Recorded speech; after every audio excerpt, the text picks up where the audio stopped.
Tēnā koutou e te whānau, ka hiri ki runga, he toi atua, he toi tangata, ka hiri ki raro, ko te kōhanga reo tēnei kua tau nei ki a koutou. Ia ku rangatira nau mai, a hoki mai ki tēnei kaupapa o ngā manu pīrere, a tēnei māua ko taku tuahine, a te whakataki nei I ngā kauhau mo te pūnei.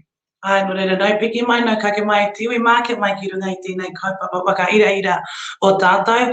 Hei tūwera mai I tēnei o ngā uinga o tātou, tēnei te peka atu ki te wai paunamu, ki roto o muri iku ki o tātou nei tamariki mō kopuna no Te Kōhanga Reo Kimiia, te Mātauranga o ngā tūpuna.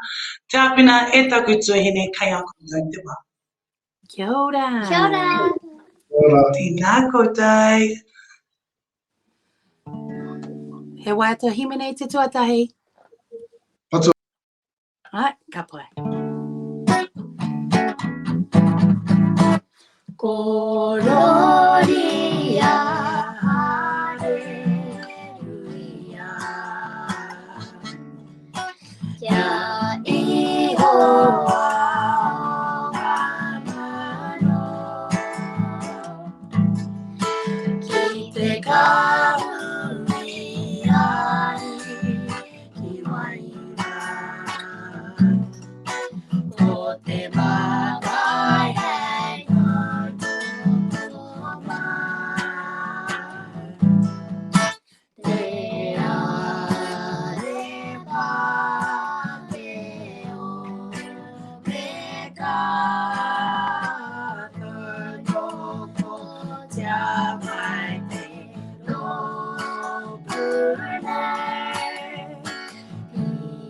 Pīrere tuahamu herea kaputa kaorae kaputa kaorae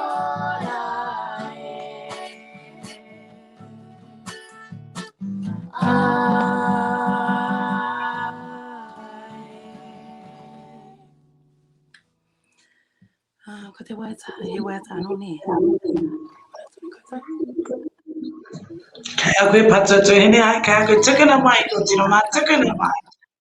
Ko tēnei he waiata I tito mātau mō te tohu o Te Kōhanga Reo. Mō tētai o ngā tauira ki tō mātau Kōhanga Reo. Mō tōna te ara tuarua. Ai, kai a koe? Te tohu o Te Kōhanga Reo, te tohu a kuha. Mama, papa, moko puna, te tau o te ana, te tohu o Te Kōhanga Reo. Ko te reo mai anake, I roto I te Kōhanga Reo. Ko te kaupapa o Te Kōhanga Reo, kaupapa rangatira. Ati manaki, aroha nui te kaupapa o Te Kōhanga Reo. Whakaro mo titiro, kore no pari. Moko puna rangatira, moko puna kori kori. Te kaupapa o Te Kōhanga Reo. Ko te reo mari anake, I roto I te Kōhanga Reo. Ko te reo mari anake, I roto I te Kōhanga Reo.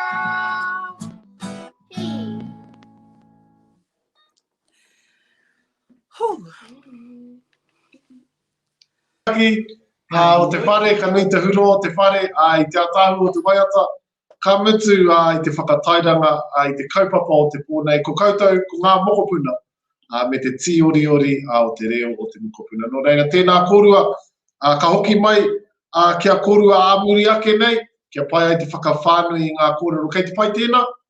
Ai, ka pai. Ka rawe.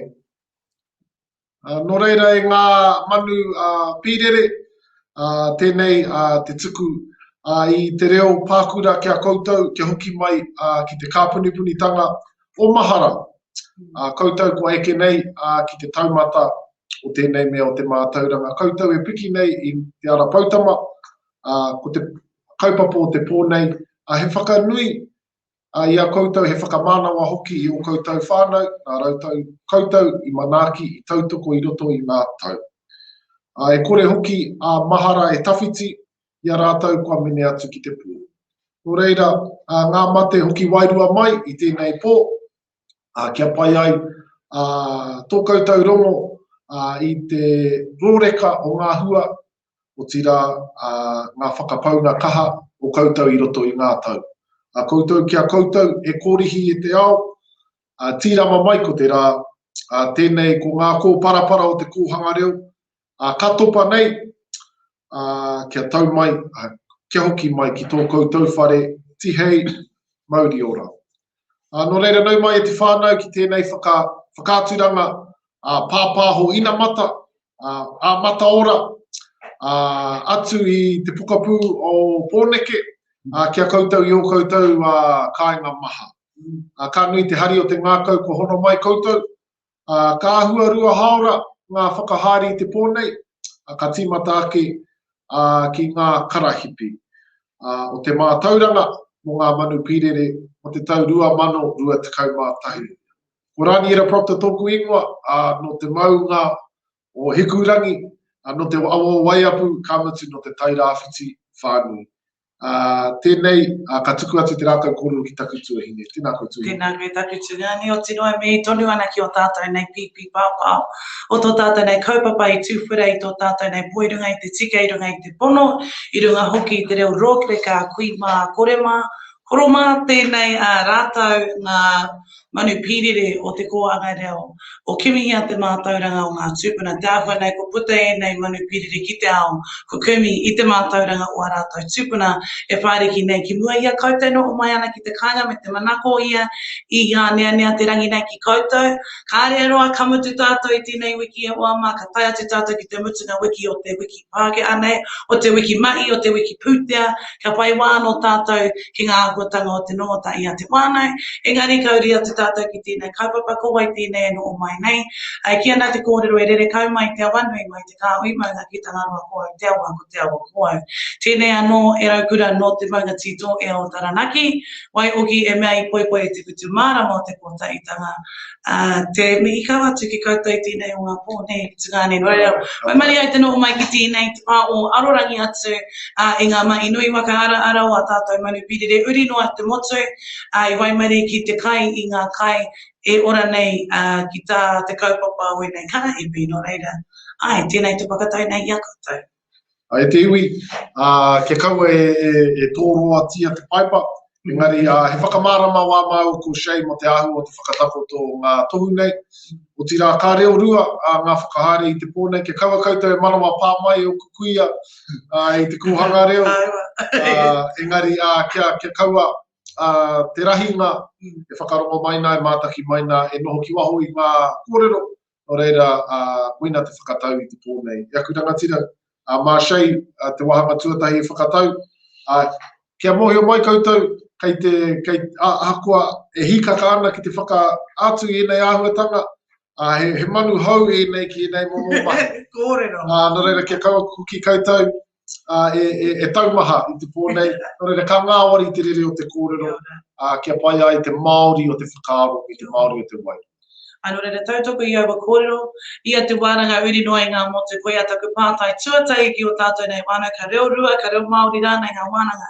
Engari, ki mōhi o mai tātou, tēnei kaupapa o Te Kōhanga Reo e mea waka tūria mo tātou. Te unga kōrero Māori, te unga poipoi te reo Māori, engari anō ki mo te unga e kai ngākau, e ia kai ana ki tōna reo. Nō reira, me whakamahara tonu koe i au, ki kauau e kumeroa, koera tāki kia tauri. Me homa e te turi, kai kore turi rānei, ka pau mo te paunua. Engari ki tō tātou nei kaupapa, Manu Pīrere. So, the term Pīrere is a literal translation for birds who leave or who have already left their respective nest, which in this case refers to graduates of the Kōhanga Reo or the language nest. The second part of the name, Nā Te Kōhanga Reo, seeks to reaffirm the place from which these graduates took flight, the Kōhanga Reo that nurtured them, and as a means to encourage continued involvement with the kaupapa itself. He Manu Pīrere was launched in November 2017 in Hamilton during the Nōku Te Reo, Nōku Te Ao Expo. He kaupapa I pakarihia hei pakanui I ngā pūāwaitanga o te Kōhanga Reo. Nai, toru ngā wahanga I te whānau mo te tuku taonga nei, ko te hunga ngā ki te kieke, mo te taumata tuatahi. Tērā ka eke nei ki te pai, o runga o ngā tohu nei, ko ngā diplomas era, ko ngā tohu pōkairua, me ngā tohu whakapakari tino rangatiratanga a te Kōhanga Reo.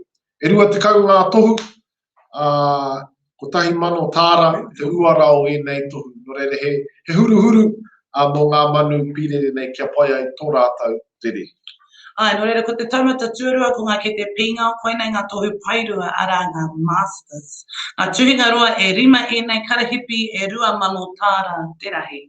Ko tai honua te tohu nā te parewānanga o Wikitoria, ka kia ko te ke te whakairo, ka whakatauri te parewānanga o Wikitoria I te hua a ngā karahipi a te Kōhanga Reo mo ngā tauira o te parewānanga o Wikitoria ki Pōneke. E mihi atu nei kia rātou. Ko te whakakapinga o ngā tohu, ka eke nei ki te uru taumatu o ngā karahipi kia tāhi Hemi Henare. Nāna tonu tēnei kaupapa I whakamanu I ngā tau ki muri nei. Ko tahi anake te kai whakawhiwhi ki tēnei karahipi, te kaumano tāra tōna uara. He whakamaharatanga kia tā Hemi Henare, mo tāna kaha tautoko I tēnei kaupapa a tāhua ona o te Kōhanga Reo, o tira ngā mahi whakarauora I te iwi Māori whānui. Kaua ko Ngāti Hine ko ngā puhi anake. Hoi anō, me hoa ke tātou ki te kie tuatai.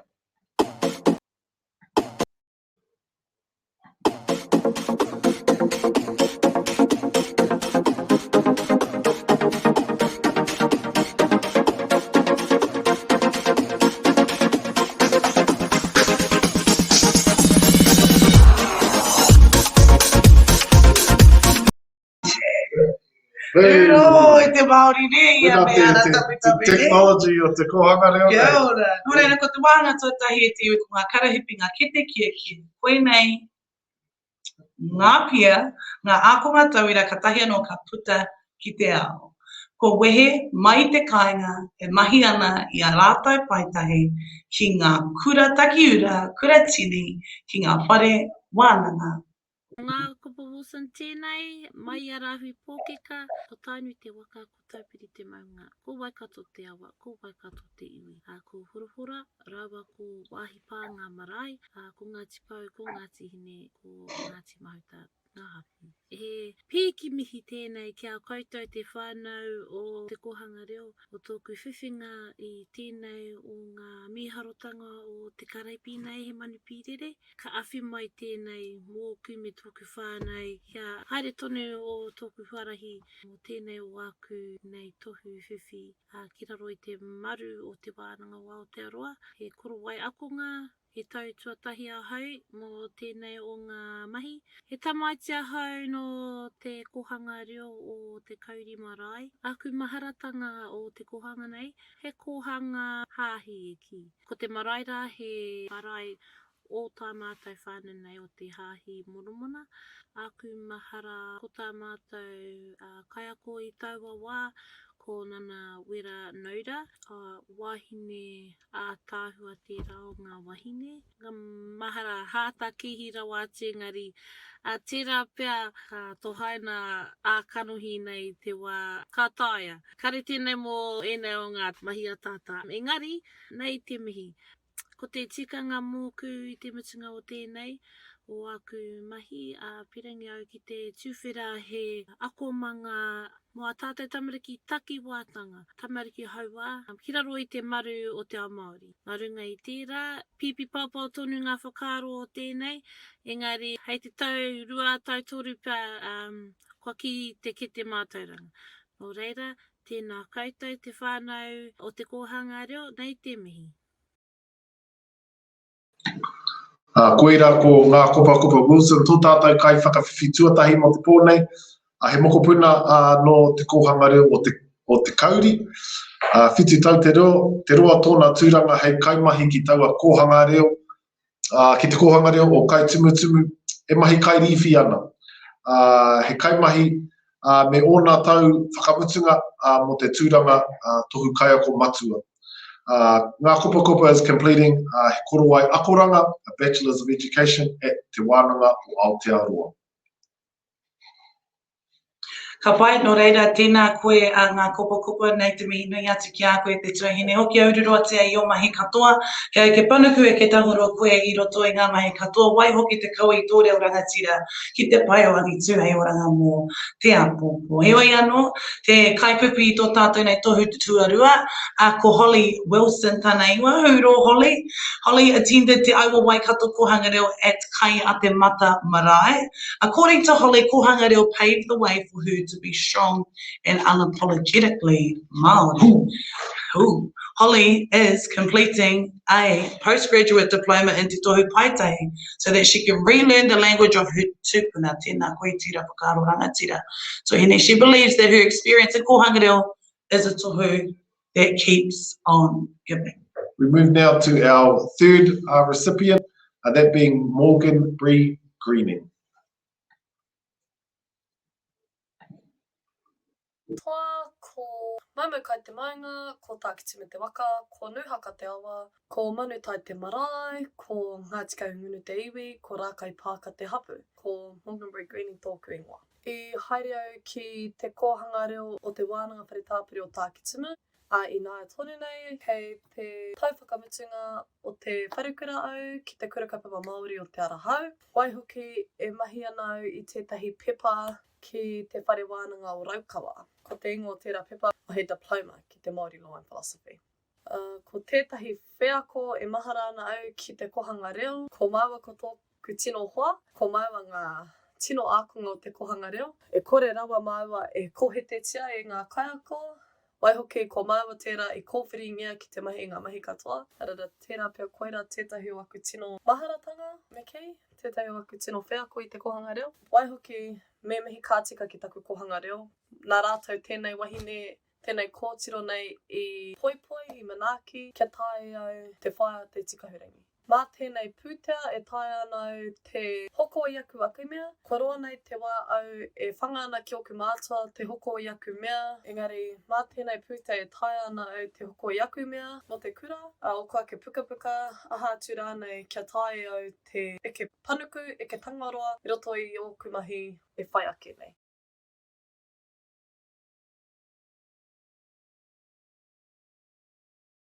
Te āhua ki te nui o te ngā taumahatanga i runga i etahi o ngā tauira nei. Ko ngā moni nei he paku āwhina, engari e rongo ana i te nui o te aroha e pupu ake ana i a Morgan. Ia ki aia, ko te reo te mātāmua o nā akoranga ki te Kōhanga Reo o te wānanga whare tapere o Tākitimu. Ai ako ana ia i te heke ahunga tikanga ki te wānanga o Aotearoa. Tēnā koe e Morgan. Hioi anō e tiwi ko mihi tirina te kai whakapipi atua pāki tēnei o ngā taonga. Mihi tirina Williams.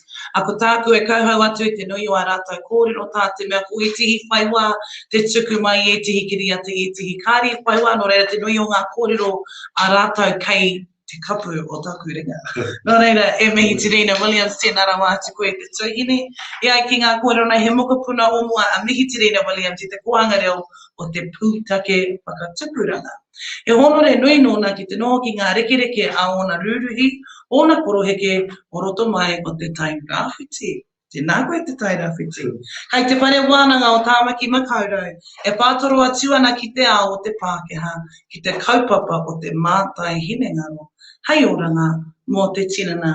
E te tuhine me Tirina Williams, tēnā rawa atu koe, a me tā tātou tino mōhio a kei reira te oranga mō tātou te iwi Māori, te noho kai mātai Māori ki mua i tō tātou nei iwi. Tēnā koe. Ke huri ake ki te kaiwhakawhiwhi, ki tēnei pūru taitama e ai ki aia no ōtaki te manu rere hua o te rito o tira o te kākano o te kura kōhanga reo ko whatarangi winiata. Whatarangi winiata toku ingoa. Huri tēnā no Ngāti toa, Ngāti Raukua te Atiawa. E ako ana e te whakahohoa ara te architecture ki Wikitoria. E tupu ake i rauri te manakitanga o te kākano o te kura Kōhanga Reo. Ki reira tupu i te kākano i ruia mai i rangi ātea, ara ko te whakaaro nui, ko te manakitanga, me toku tirohanga Māori ki te awhānui. I toku tupuranga i te kākano, i te tikama ono haratua ko toku huritau, moia ngā oku hoa, ngā tamariki katoa, ka tunu toku māma i te keke te akirite. Moia tonu oku hoa, ko te tikanga mā te tama huritau, ko tiro rānei, e kōwhiri ngā te hunga tuatahi ki te whai kiki. Aha koa te kaha whakahohoa, whakangāha oku hoa ki toku taha. Tangata tuatahi ka kōwhiri au ko toku whenaunga, ara tuahine ke me ora winiata. Ke tikina tātou whakatau ki te paitawhiti whai ke tata ko te paitata whakamaua ke tina. Ki te tā paitata, mā tēnā karahipi au e whakamemeha i te taumahatanga ki o kupokuiwi, ara ki te tā moni. Ara, kia tūpakiri tū rangatira ai tuku whare tapawhā, ara ki taha wairua, taha tinana, taha whānau, taha hinengaro. A pātawhiti nei, mā tēnā karahipi e tutuki o ki wawata, kia tū ai hei whakahoahoa Māori, kia whakahoe anō ngā marae, ara te whare tupuna, te whare kai, ara te whenua katoa. Mā tēnā karahipi hoki au e ahai ki te whakaoro anō te whakahoahoa Māori ki Aotearoa whānui o tira te ao whānui. O reira, whatarangi winiata toku ingoa, e mihi nui tēnei kia koutou katoa. Tēnā koutou, tēnā koutou, tēnā koutou katoa. Tēnā koe e te mokopuna, te ahorangi, i ona wā i te whare wānanga, i konei i pōneke i Wikitoria, ko koe e pīkau nei i tērā haipapa taumaha, o te pupuri i taua ingoa ki roto i tērā o ngā whare. O tira, o tumanako mō ngā mahi kai hoa hoa whare, kia pai ai te whakatū i etahi kōhanga hou, me toro atu mātou ki te hunga kai hoa hoa, ka pai te kite ko uru atu te kanohi Māori, ki e rā momo mahi hei paenga mō te iwi whākiana. Ka tahuri atu, i tēnei wā, ka hoki atu ki te waipaunamu, kia āwhina me ana kōtiro. Ka pai tuatai ake kei te pihea koutou kei te waipaunamu. Kei te pai. Ka rawe, kāre kore kei te makariri kei tō pito o te ao, ne? Ai. Ka kawe tono tēnei nā auntie kia koutou, ka whakamahana mai tō tātou iwi tēnei wāhanga o Takurua ni, ai? Ai. Ai, kia ora. Kei a koutou te wā, whakana. Tēnā koe. Tania poto? Haere mai ki ahai, ki mani a pakore. Haere mai i ngā herea. I te moenga puke hoa. O taku raurau ti a haere. Maringi kai whenua. O taku raurau ti a haere. Maringi kai moana. Haere mai ki ahai, ki mani a pakore. Haere mai i ngā herea. I te moenga puke roa. O taku raurau ti a haere. Maringi kai whenua. O taku raurau ti a haere. Maringi kai moana. Haere mai ki ahai, ki mani a pakore. Te torohanga o te whenua, te torohanga o ngā ringa. Ka whakahua mai ngā kururuhi, i ngā kukoro heke. Mai te awa whakarite ki tō mariro, te neherā Hare mai ki aha, i mani a papoe. Te torohanga o te whenua, te torohanga o ngā ringa. Ka whakahua mai ngā kururuhi, i ngā kukoro heke. Mai te awa whakarite ki tō mariro, te neherā Hare mai ki aha, i mani a papoe. Hare mai ki aha, i mani a papoe.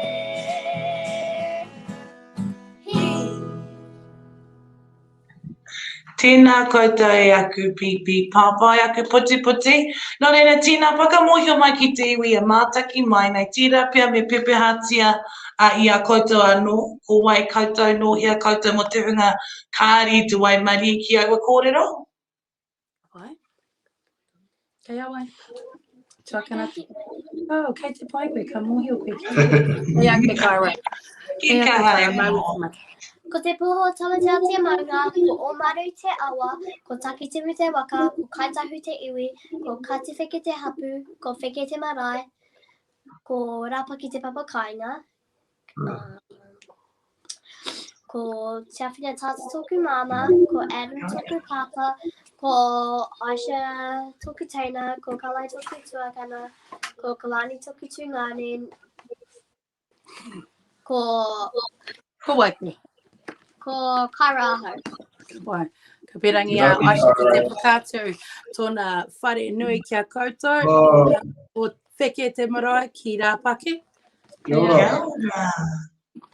Ko te poho tamata te manga, ko o maru te awa, ko whangarai po te whanga, ko te raki whakaputa te tipuna, ko wheke te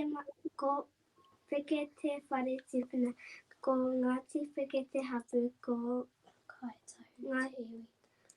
Ko ngāti wheke, ko ngā tahu te iwi, ko Aisha beta tata tōku ingoa noa e tēnā kata katoa. Ko Aisha tēnei. Ka mōhio ia ki tōna pepeha, engari ka pirangi ia ki te pakātu. Hei, me te pānui. Ko te tata tōku ingoa, no mani a poto a hau, Ngāti Raukawa ki te tonga hoki. Ai. Kia ora. Tēnā koutou. Ko tiro mā, ko tai atu ki tō koutou marae, i awi reira, i hikoe mai tētahi korora, e penguin, ki roto i te wharenui. Wow. Ana, koe nā tētahi o tiro pūmahara ki te wāhi ko rāpaki, ko tētahi ku mātua keke, ko uki menyo, nāna te whare i whakairo, me te atāhu o taua wāhi.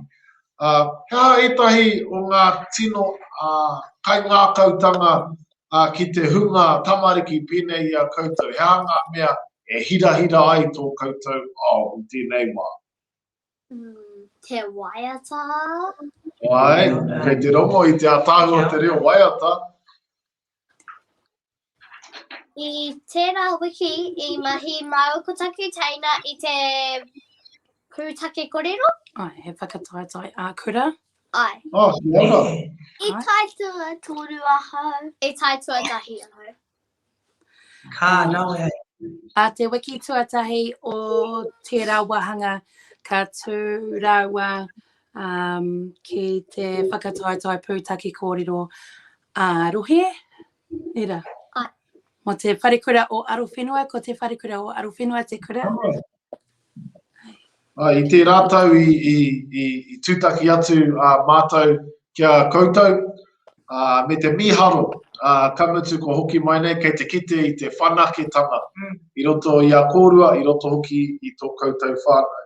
E āwhina, ka pēhea te whakatipu tamariki pēnei. Ki te hihi au, kia pēnei aku kōtiro. hea o tīwhiri o clues me ki o tips ki ngā mātua e whakarongo mai ana. E hara nāku tēnei mahi, I roto ia rāua tēnei āhua I te wai whānau mai rāua.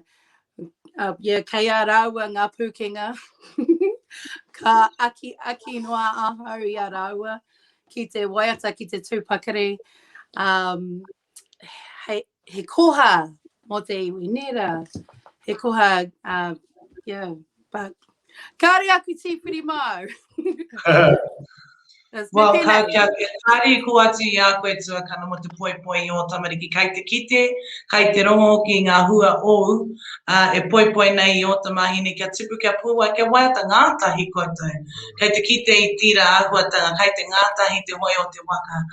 No reira, tina kōrero hia mai ko tihia kōhanga reo koutou, kai te pēhia hoki ngā mahi o te kōhanga reo me ngā tamariki mokopuna, he hanga kaupapa o runga mahere I tēnei wahanga o te tau. Ko ke mihi te Mātauranga o ngā tūpuna ki Waihopai, te Kōhanga Reo. Meiharo ngā mahi I roto I te Kōhanga Reo I tēnei wā. Kua ako ngā tamariki, te tahio, pipiri, te rua o takurua. Kua ako rātou ki te waiata o ngā marama o te tau. Kua tini ki ngā kupu mino, ngā ingoa mino o te wiki me ngā marama. Nā te kōrero matua rangi. Katahi anō kātū he pō matariki ki tō mātou kōhanga reo. Te ātāhua hoki o te pō. E tū ngā manu pīrere nei me era atu o ngā tamariki ki te whakātu ngā pūtake kōrero. Ki reira, he kaitahi, he whakāturanga kapahaka o ngā tamariki me ngā karakia, ngā waiata o tērā wahanga kua pahure. Miharo. And ka timata te hōtoke a tērā wahanga. Ka tahi anō kua matu te ngahuru me te kaupapa whānui ko Te Moana-nui-a-Kiwa.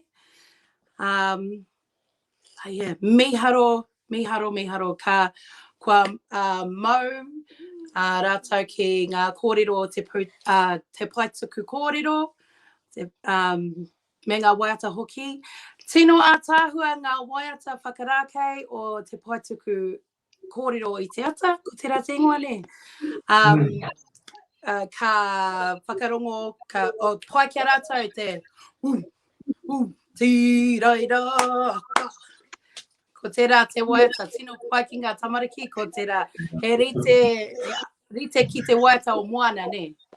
Ko te boom. Pai kia rātou ka, anō. Engari, ko te kua timata te reo rota, Māori. So, he karakia, ko te aroha te pau. Tino tere te ako, miharo rawa. Ko te aroha te pau. Ai, koe nā. E taki tuhine, kāre ko atu I a koutou mo te poipoi tamariki kuroto I tō tātou nei reo rangatira.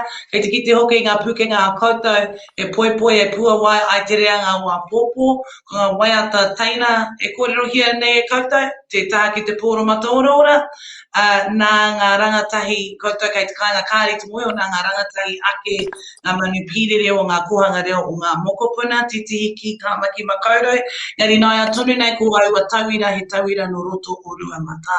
O reira e taku tuakana tēnei anō te tūpau atu ki koutou. E kore e pau ngā mihi, tāria te waka hoki mai anō mo titihi atu wātani, engari mo te waiti nei aka kōtero haere koutou, tikina he rare, tikina he enu, tikina he aha atu rānei. Ne māma ko wātea rāua mo te toenga o te pō ki te kai tā rātou e hiahiana. Me taku mōhio ko ngā hararei tonu te haere aki nei, engari ka hoki mai kia koutou atu waiti. Ka pai? Ka pai ate. Ka pai, tēnā rawa atu koutou. Tēnā anō hoki koutou e te whānau I murihikura, ka hoki mai ki ngā karahipi nei, kia kotahi atu kia Summer Rangi Clark. Tēnei kōtiro no Te Kōhanga Reo o Tūtara Moana me kai iwi. She continues to inspire and guide her in her everyday life. She works hard and always perseveres to reclaim te reo Māori for herself, whānau and her tīpuna. Summer is studying a Bachelor's of Social Services, majoring in Māori language and culture at the University of Waikato. Although she has completed te reo part of her degree, it's funny how there's a real part of degrees, she continues her real journey with Te Moana o Aotearoa in Te Pūtaketanga, one of their primary reo courses. Tēnā koe, Summer Rangi Clark. Ai, tēnā koe te uri o tūre, hine aro, I pāta atu au te rangi nei, hei, no wanga nei tira, ai, no te kāinga tira, e taku, ko JC ki tō pāpā, tēnei anō ai I poi, I noho ki raro e ngā parira o tōku ia iau I tamariki ana, me ana hononga ki tō tātou nei kaupapa no roto mai tō tātou nei aunga, no reira tēnei anō te mihi. Heoi kia tauhiri atu tātou, a ki te kaipupi I te tohu tua pitu o tēnei o ngā kaupapa, kia taumata toki. Tātou katoa, ko ai tēnei ko taumata toki toku ingoa. He uri tēnei no ngā puhi rau ko Ngāti Wai. I tupu ake tēnei kākono kei te Mātauranga o Aotea. I'm currently just studying at the University of Auckland, completing an undergraduate degree in laws and medical health sciences. I attended the Kōhanga Reo of Hemi Henare, which is located at the University of Auckland. A fond memory that I have from Kōhanga is that every nap time I would refuse to go for a moe. So my kāko at the time, Whārangi, she used to take me outside and she would just speak to me in te reo Māori. And even though I didn't really understand what was being said to me at the time, it really helped me to begin my journey in te ao Māori. That memory now serves as a very helpful example of what manaakitanga means. There's great value in embracing te ao Māori, and even though you might not really understand what you're being taught at the time, those conversations, those acts that you experience while at Kōhanga can really provide guidance and ground you in any future endeavours. I'm just so grateful for the pūtea that I've received. It will really help me return home to spend time with my kaumātua and kuia, and hopefully it will give me a platform to share my experiences with local rangatahi and just encourage them to embark on their journeys, whether that be at university or in another avenue. Kia ora.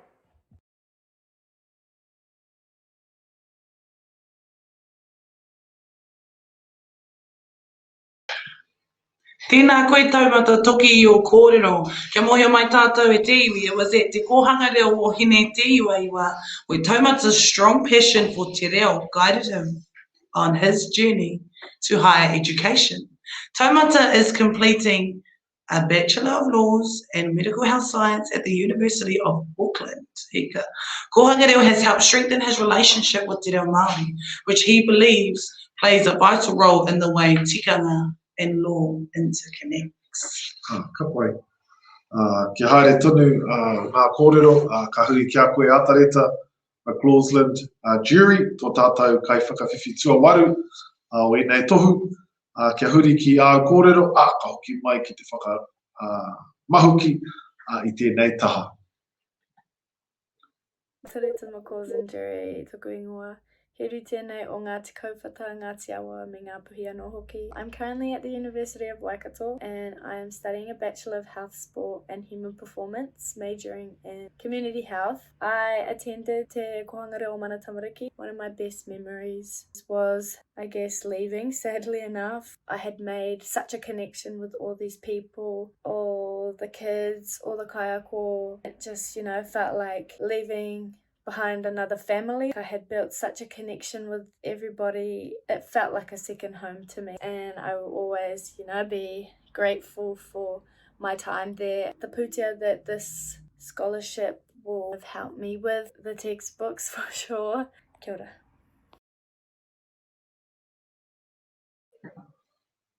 Tēnā koe Atareta was 5 weeks old when she entered into Kōhanga Reo. I thought it was a typo. 5 weeks old.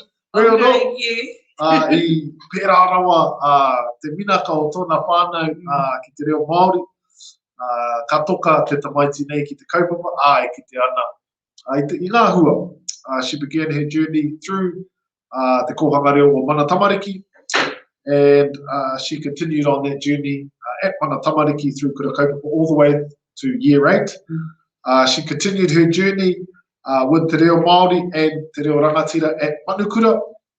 Atareta, as she said, is now completing her Bachelor's of Health, Sport and Human Performance at the University of Waikato. Kei te rongo tonu how you just still can't believe she was 5 weeks, eh? Yeah.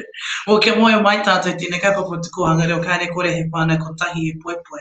Nan's a driver, you know, tira atu nene, kaiako, aunties of this, tēnei of that.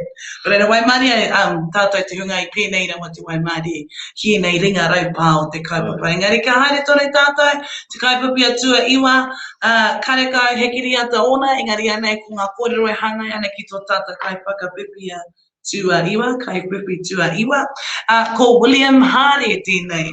William is amazed and grateful how the karakia, kawa tikanga and waiata that he was taught at Te Kōhanga Reo o Momotaha is still firmly embedded in his everyday life. Te Reo Māori helped ground William and encourage him to set a good example for his son. He is completing a diploma in Te Reo at NMIT, which is Nelson Marlborough Institute of Technology. Kia manawa nui mai ki aua kupu Pākehā nui ake I te rima pū tēnā hei ne āhua horomei te kake. Engari, William Hare tēnā koe I tō ruku atu ki tēnei karahipi o te reo e mihi atu ana ki a koe o tino ki koutou katoa kua whakapupu ia ki tēnei paku ko hāhei hapiti atu ki tō haererenga mo te oranga tonutanga o tō tātou. I was fortunate enough to read William's application, and it was probably the most heartfelt written application I've read across these years of mine going through Manu Pīrere. He had a real desire to reclaim the reo and reconnect to his son, which really got him across the line. So yeah, I just wanted to echo mihi kia koe, William. We're now going to swing straight to Hoana McMillan, our new member on Te Puari Matua o ngā Kōhanga Reo. She looks like she's nice and cozy there. She doesn't look like she's in Rotorua. She's meant to be in Rotorua. Could be Rotorua. Kia ora, Hoana. Kia ora, kei te whanganui a tara tonu ahau. Ai. Oh, kia ora. Hika. Oh, tuatahi ake. Whakamohio atu ki te iwi ko wai koe, no hea koe o pepeha o tira tohono ki te kōhanga. Tēnā koutou I te whānau, I te taho tōku pāpā, no ngai te rangi ahau, hoi anō he hoanga anō ki a Ngāti Porou, ki a Ngāti Kahungunu hoki. He manu Pīrere tēnei no te Kōhanga Reo o Rotokawa, koe hoki te māngai mō Waiariki Tūwharetoa. Tēnā koe e te tuahine. A koe kua kuhu mai ki roto I ngā mahi o te Puari nei. Ka mutu te whakaki I te tūru tuatahi mo te Waiariki. Kei te pēhea o piro I roto I o mai. How are you feeling about coming onto the board and representing the Waiariki and obviously the legacy of Kōhanga Reo in that region? Awesome. Nā he rawe honore nui ki te noho ki wainga nui I guess making ngā tino tohinga I aruhi nei te kaupapa. So what are some of the highlights in our kaupapa that you've experienced over the time, whether it was as a tamaiti mokopuna, as a mama of mokopuna, Kōhanga Reo, or I have absolutely no doubt this is a huge assumption here, but in Kōhanga Reo we tend to lend a hand in everything on the committee, and now you're as a māngai for your rohe general. Tēnā kōrero hia mai I o whea komo tēnei mo ēnei tūranga o. I think probably for me my most memorable experiences of Kōhanga Reo have been in terms of the transformations that have occurred in my whānau. So I came from a whānau, I was one of the first generation Manu Pīrere, one of the earlier ones to start, and grew up in a whānau where my parents couldn't speak Te Reo Māori, but my mother was committed to sending both my sister and I to Kōhanga Reo. And when I went to kura, she stayed, and that's probably been my most enduring memory of being in Kōhanga Reo as a whānau-oriented movement, where my whānau have always given back to the kaupapa.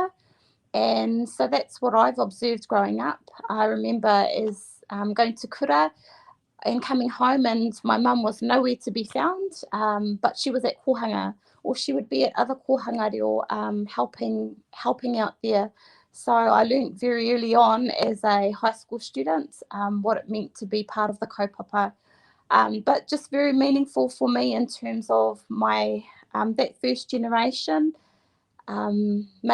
making that commitment to the Kōhanga Reo kaupapa and giving us children the greatest gift that we could ever have, ko te reo Māori, and now being able to have that privilege of speaking in te reo Māori in my home to my tamariki that I wasn't fortunate to have as a child. So I think koira ko ngā tino taonga, ngā tino koha mai te Kōhanga Reo ki au ki tōku whānau hoki.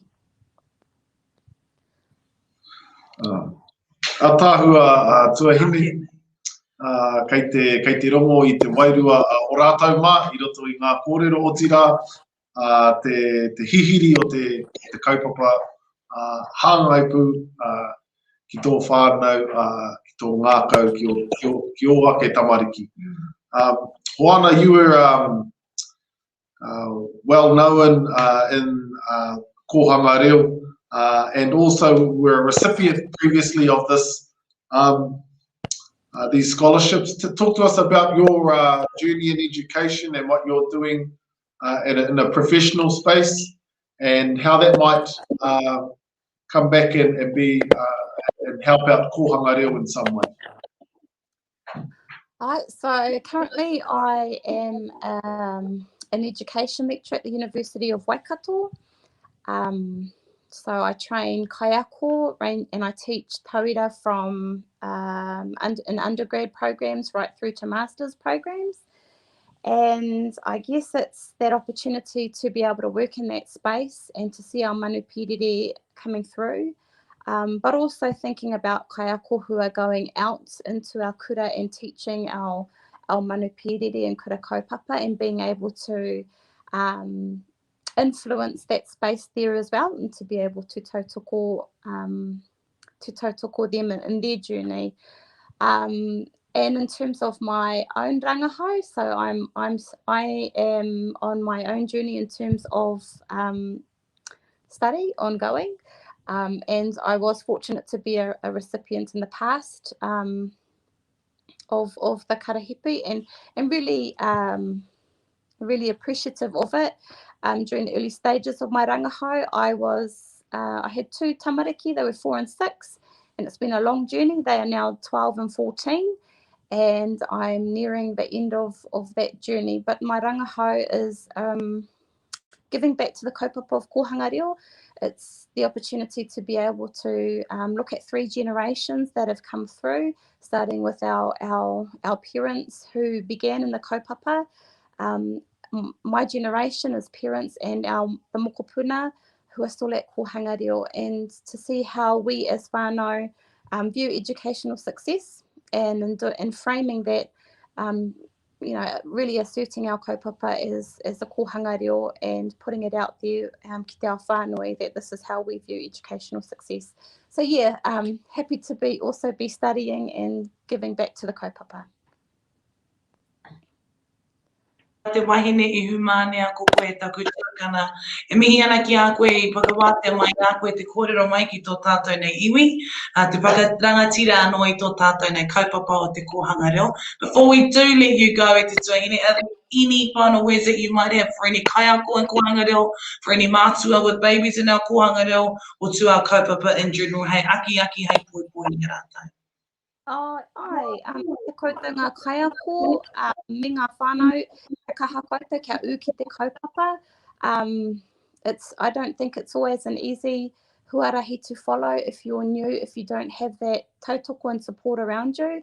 But know that there are others around you that can support you, and choose te huarahi, te kaupapa Māori, choose kura kaupapa Māori for your tamariki, and you will reap the benefits.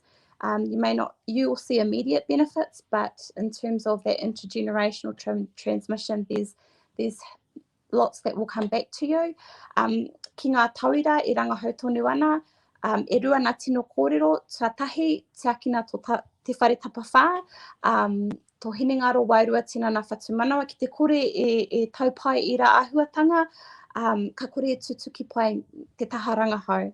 Tuarua, me tai atu ki ngā huinga mai, ki reira ki te atu i te toko maha o ngā Māori e rangahau ana, e takahi ana i te huarahi orite. Kātahi ka ki te atu he orite ngā wero, ngā piki me ngā heke, me ngā whiako,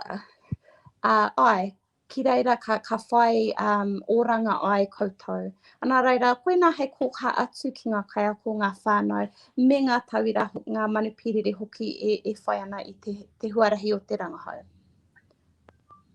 Tēnā koe Hoana, a koe kua hono mai nei i tēnei pōahakua ngā rangi ruatanga o tō noho ki pōneke, tō hoki rānei ki Rotorua. E mihi ana ki a koe ko whai wāhi mai, o tira kururaki i tō hoki atu ki te kāinga a te wā e tika ana mō. Kia pai te pō. Ki te tīnā koe. O tino i tiwi kia autoru tātou ki te kaupapa te haere ake nei, te tuku atu i ngā mi, ki te unga i waimari ki enei Karahipi o tātou no roto mai Te Kōhanga Reo. Tō koutou kaipaka pupitua ngāhuru, ko tōna ingoa ko Valerie hau kāmau, kia tauhiri atu tātou ki ana kōrero. Ki te tātou ki pāpā, ko pātangata te maunga, ko wharekahi ka te awa, ko hene mairea te marae, ko te whānau atu whakairora te hapu, ko Ngāti Porou te iwi. Ki te tātou ki māma, ko tāwhiau te maunga, ko rangitai ki te awa, ko painoiho te marae, ko Ngāti Koro te hapu, ko Ngāti Manua te iwi. Ko Valerie hau kāmau tēnei. Kei te whare wānanga o tākau, e mahi ana i ngā āhuatanga o te ao ture, me ngā āhuatanga o te ao Māori. Kei roto tonu au i taku reanga whakamitunga ki reira, ko tāku noa, kua tino roa te wā, engari hikaka ana te ngākau kia oti pai aua tohu, hei te mitunga mai o te tau nei. Nōku i tamariki ana i korainau i Te Kōhanga Reo te teko, i noho tahi au, o me taku taina i raro i ngā rekereke o whaia loma, ko ia pū te tai wahine kaha ana ki te whakatō, ki te whakatau, i ngā mātāpono me ngā āhuatanga o Te Kōhanga Reo. Nā reira, tika ana kia mihi atu ki aia. One memory that I can remember is that I was the biggest sukilala at Kōhanga. I remember every day I wouldn't want my mum to leave me. I used to have this real good friend and he used to help my mum ease me into Kōhanga Reo every day, and he'll wait for me at the doors and hold his hand out so that I could run up and he'll look after me. It just shows that from a little age you already can manaaki one another and help our mātua ease that transition into Te Kōhanga Reo, or any transition into institution where you've been with your mum and dad or your nanny and papa for so long, and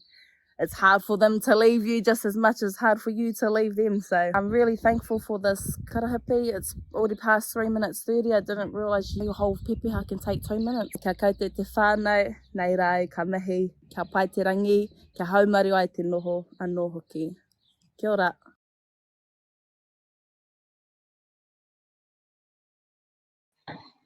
Tēnā koe Valerie iaua āhuatanga o mai Te Kōhanga Reo.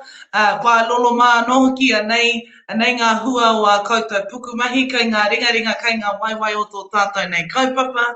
Just quickly touch on that tangiweto numbers. I think we all went through a little bit of that. But hey, look at us now making longer than 3-minute, 30-second videos and out here having a blast with te iwi. Nō reira, e koe e Valerie hau ka mau tēnā o kia ururuatia i o mahi katoa i roto i te ao ture, i roto anō hoki ai ngā āhuatanga o te ao Māori.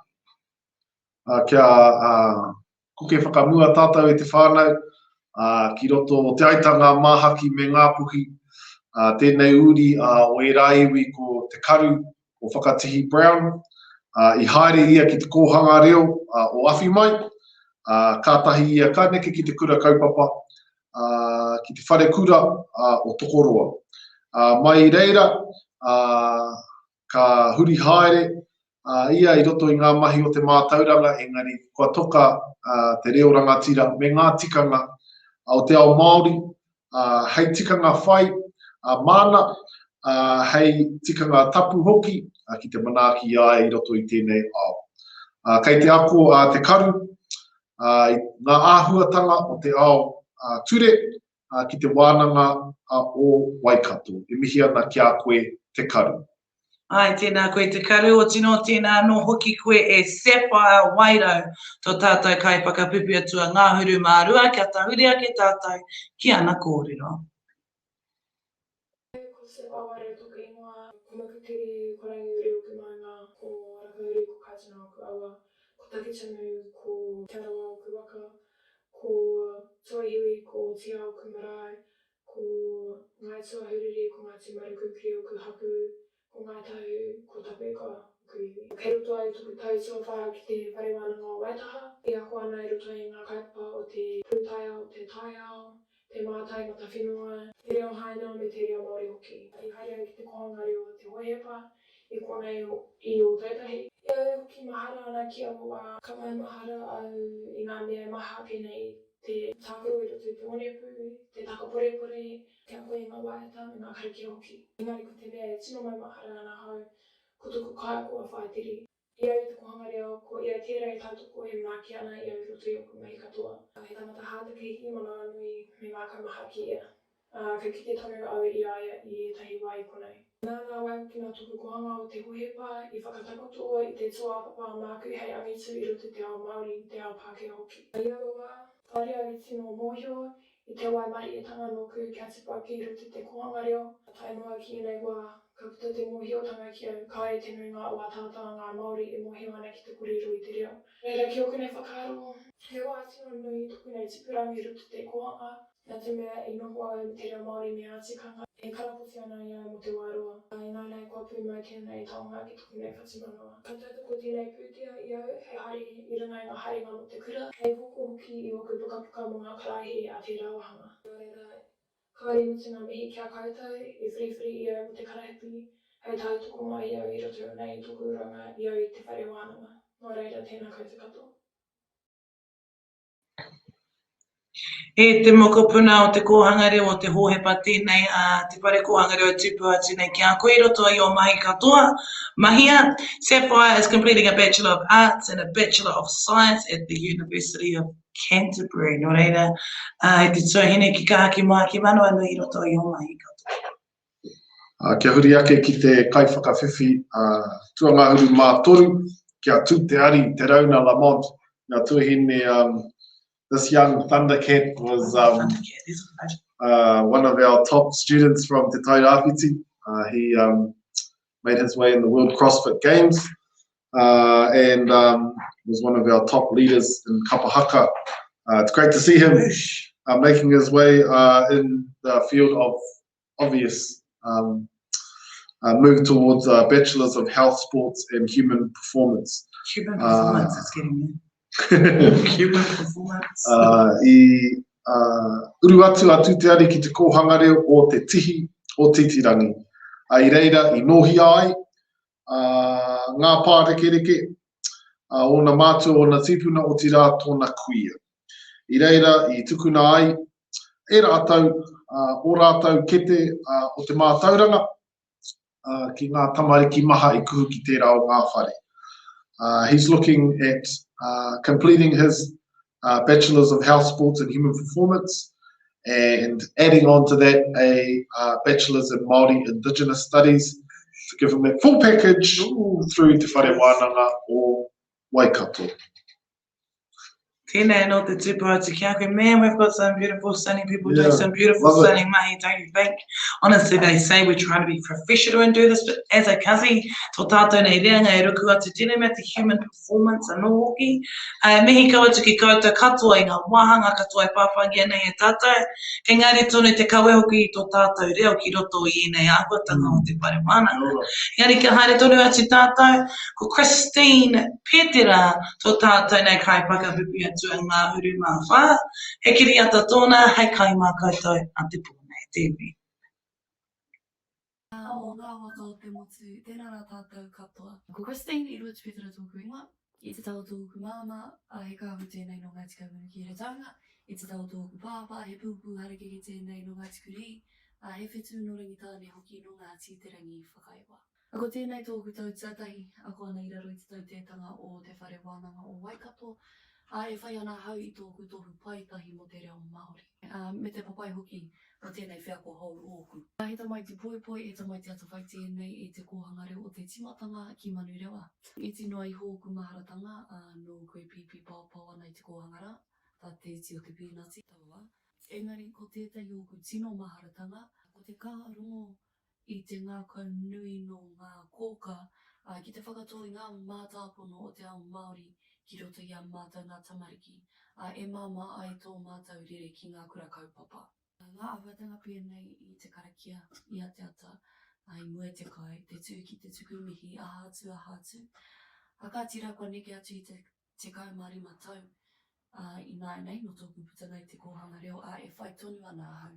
Iera momo āhuatanga i tēnei rātou nunarera. Koira pia te take, koira tētahi o tino maharatanga noku i te Kōhanga Reo. E me mihi ka tika ki oku kōka o tauawa.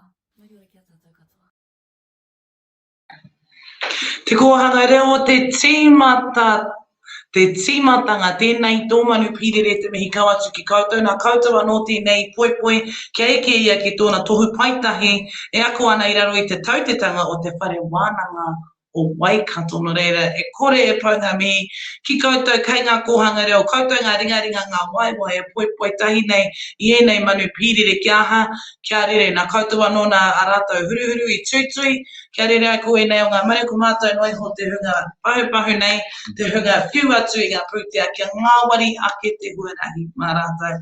No reira, Christine, o kia ururu ati ai te tui. Seems to be a bit of a trend with Whanamo Waikato and Victoria. A few patterns going on. Holding a bit of a monopoly over ngā manu pīrere. Hoi anō, kia huri ake ki tēnei haututu, no mangatu ko tōsi ui kōtu. He raukura ia no te Kōhanga Reo o tangata rite ki te tairāwhiti. E tū kāka ana i roto, tū kāka. Ana i roto, i te wao tapu nui a tāne, tēnā koe tōsi. E whai haere ana i tana tohu pōkai rua, diploma, i roto i ngā mahi toi, ki toi haukura, i raro i te niho roa, i te iho rei o te tairāwhiti, ko tā Derek Lardeli. Katahi anō, a tōsi, kāriro i tōna tifikete, no reira e ahu whakamua ana, tēnei tama i roto i ngā mahi Mātauranga mahi toi anō hoki. Tēnā koe tōsi. Tēnā koe tōsi, a me te mea hoki tēnei ao toi he mea tino ngā kainui ki tēnei. So kāre ai wai maria ki tira ao tātou, ka wai hoke mā te ātāmira. He tangata toi, ka toi haukura te wāhi. Ai, ko ki te, ko mai wari tēnei te tipu aere ki roto i tau mo wharera, no reira, e mihi ana ki te tairāwhiti whānui. Koutou katoa atu i a rāni e heoi. Kia are tauiri atu ki te kaupapa. Wiri ana Wilson, anei tōkiri ata, hei kai mā te iwi i tēnei o ngā pō. Wilson tōku ingoa, ko Waikato te awa, ko tonu i te waka, ko taupiri te maunga, ko Waikato te iwi, ko Ngāti Mauta te hapu, ko Waipa te marae, ko Pōtatai te whirowhiro te tangata. No rāhui pōkeka ahau, he akonga ahau i tēnei wai e mahi ana ki te taha o te whare wānanga o Aotearoa, currently doing my Bachelor's of Education o he korowai akonga mō ngā tau e toru. He mokopuna no te Kōhanga Reo o te kauri, I aua wā, ko nana wera tērā e mahi ana ki kora, nāna ki whakaaku i au, o me ngā taumata o te kōhanga reo. O te rai mutu au ki te kōhanga reo i haere au ki te kura kaupapa Māori o te wharekura o rākau manga, tāno ki te pai ono, and then te wā rua te kamatoru a ka pakiki hoki atu ki ngā take o te kōhanga reo e mahi hei kaimahi mō te kōhanga reo o kaitumu mō ngā tau e 5. Whai muri tērā I nukuroa ai roto I te tari hei mahi hei kai whakahaere mō ngā kōhanga reo e rua ko I taua wā ko kaitumu rau ko te kauri, and then I mutu au hei kai whakahaere matua mō ngā kōhanga reo e whā kaitumu te kauri rāhu pōkika me te whanui. E maha ngā kōrero hātekihi mō ngā kaumātua e whakapauka ki a mātou hoki te wai mai ana I roto te kōhanga reo, whakapauka, engari, ko ngā tino wawe I akona au I roto te ao mō te kōhanga reo, hei whakamana I a hau, hei tangata, he mokopuna Māori, o te rātou e rau a mātou nei pānga I roto te kōhanga reo hoki, ka te au me aku moni, ka whii nei moni au kia tuku nei hei tiki aku nei raumi, hei whakatutuki pai aku nei akunga. Ngā mihi tino nui ki a koutou te kōhanga reo, o te rā taku mihi tino mai aha me taku aroha tino nui ki a koutou katoa. Kia ora. E hika e wirihana. Me ko taika waititi te whakarākei I tō kiriata. Ka mutu I tino kite I te kōingo o tō ngākau ki te kaupapa o te kōhanga reo e mihi ana ki a koe. Kāre kore, ka noho koe hei kaiako mātanga I roto I ngā kura, I whakaako I a koe o tira I roto I tēnei ahunga o, eke nei ki te korowai akoranga Bachelor of Teaching ki te wānanga o Aotearoa. Ka mihi ki a koe. Ka tino mihi ki a koe. Me taku rongo e rua ngā kōhanga reo I whakahaeretia e koe. Te aho nei I tūtaki atu hau I te tuahine I tira wiki ki te wānanga te aho pātama ki tainui. Tira wiki ko tau ki ai a ko ngā kōhanga reo e whā kai ona ringa o te taha ki te kai whakahaere no reira. Nei te pōtai, e whiu atu ki koutou o rāhui pōkeka. E ringa e waiwai, e hikoe ana, e pakahiwi, e pona, e mata ana I ngā ahuatanga o tēnei kaupapa. Hei aha, hei oranga mō ngā tamariki no reira. Waikato tainui, te kiingitanga, tō tātou nei kiingi atu hei te pōtatau, te peropero, te tuaputu me o ka wai hekinga. Tō iwi o Waikato e tūpau ana te pare kōhanga reo ki a koutou. O tino, ke haere tonu ngā mihi, ko Piki Jean, heke, sweet, tēnei, te haere mai nei. Ko Piki Jean heke sweet taku ingoa. Ko tainui te waka, ko taupiri te maunga, ko Waikato te awa, ko Waikato te iwi, ko hukanui te marae, ko Ngāti Wairere te hapu.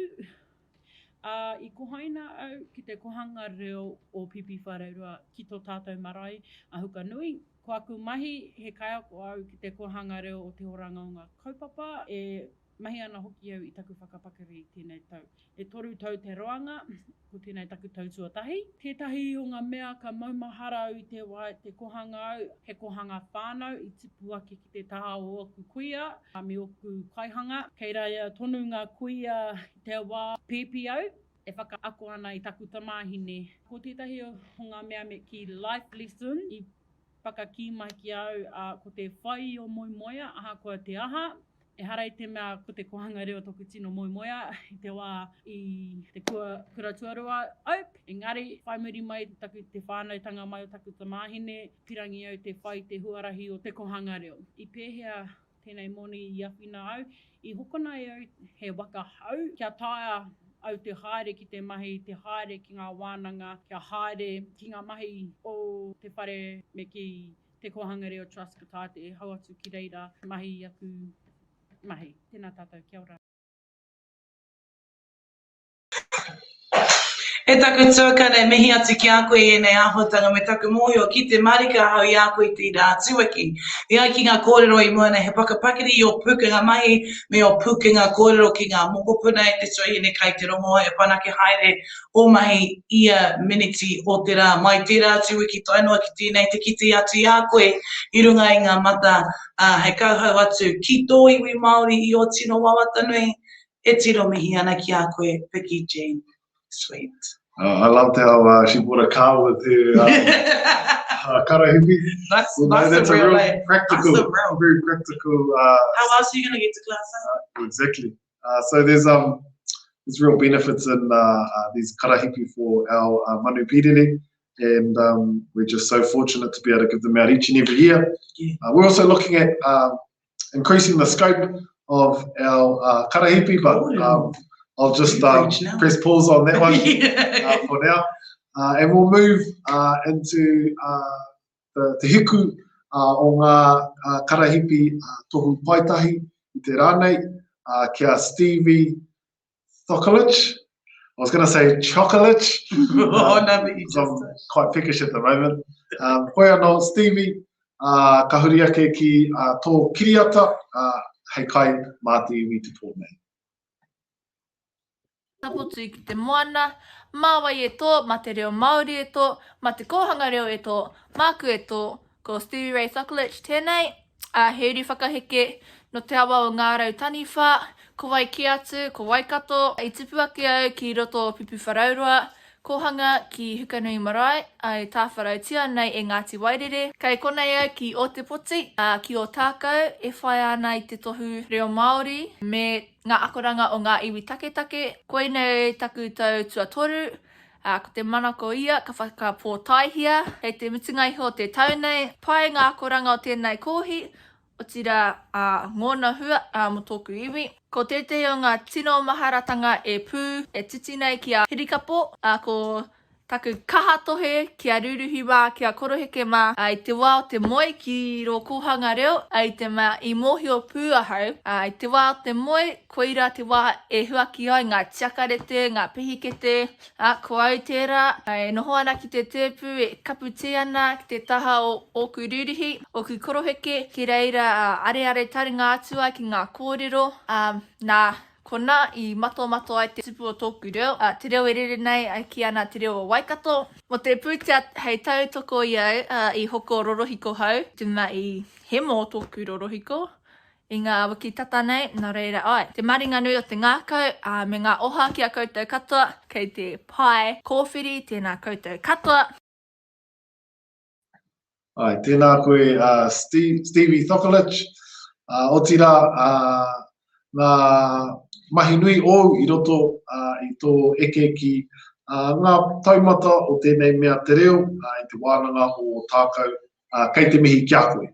Ai me te mea hoki, te tumanako i a kōra tēnei rorohiko hau o e te tuahine, he mōhio pū tēnei ki ngā ahuatanga o te rorohiko e no hoki mō ana, e no reira tēnei no te mihi ki a koe. Me te reka hoki o te rere o tō reo, aha koha kai o te pōti koe me taku mōhio rei te mea e Māori kia ia kōkuna o tau taonga, reira ki kāki mai ki Manu ki tira rere o tō reo o Waikato e te tuahine.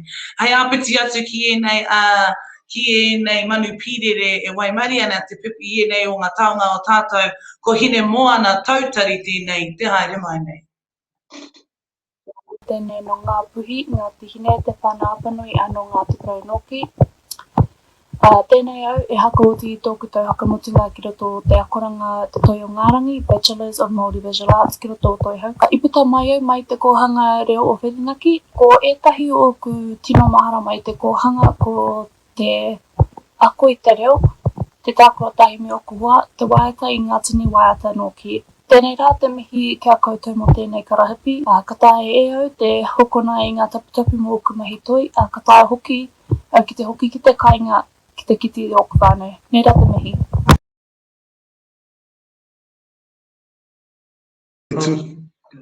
Tēnā koe te tuahine, ko eke nei, ko tahuri mai ki te tai rāwhiti ako ai, ko kuhu ki ngā mahi toi, e piki ai koe ki ngā taumata o maru i te tipua, maru i te taura, maru i te tohunga. Kia tau maru ai koe i roto i nei o ngā mahi o te ao toi o ngā rangi. Tēnā koe. Ka huri atu i nāia nei ki tō tātou kaiwhakawhiwhi whakamutunga mo te wahanga tuatahi, ko ngā ki te kie, bachelors, kia page, scrutin, me pe apatu. Kai aku whakakai marihi te rangi aku whakatamarahi i te whenua tēnā tātou katoa. Ko page ne pe apatu taku ingoa, a huri au no ngā tika humunu.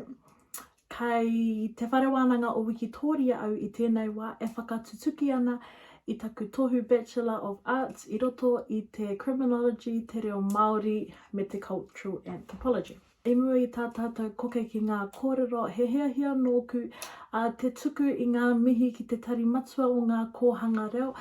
I te whakaaro nui ki a mātou ngā raukura o ngā kōhanga reo, te tuku pūtea e pai ai, e ngāwari ai, e hiki ai e tahi taumahatanga o ngā mahi te wharewananga.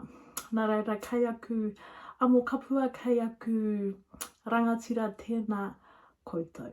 I au e whakapakeki ana i waimari au kia poipoia i etihi kōhanga reo e rua i roto o ngā tika hungunu. Tuatai ko te kōhanga reo o Waipāwa, tuarua ko te rongopai te kōhanga reo o Takapau. He nui ngā mariatanga o te noho i te kōhanga reo. Ko tētahi mea nui ki au ko te whakawhanaungatanga. Ka toa ngā tāngata i noho tahi atu ki te kōhanga ki au, kua hoa tonu tātou i tēnei rā. Nā reira, tērā hononga i wanga i a tātou. He hononga e mau tonu au mō te ake a haere ake nei. Nā reira, e mihi ana i tērā, e mihi ana i te kaupapa o te kōhanga reo.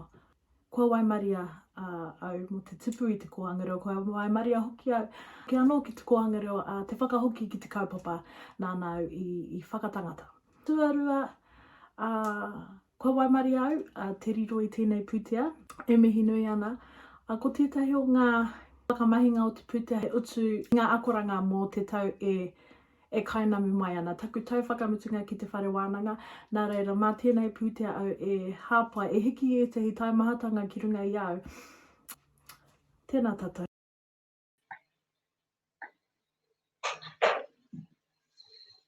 Nā reira, e te whānau kua oti te wahanga tuatahi o te pōnei ki tā tātou pō tuku Karahipi.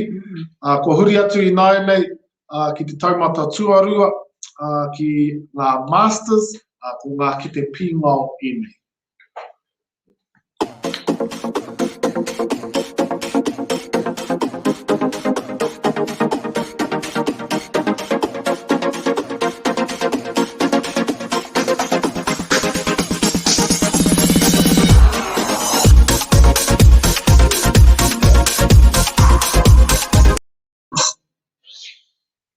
Tēnā tātou.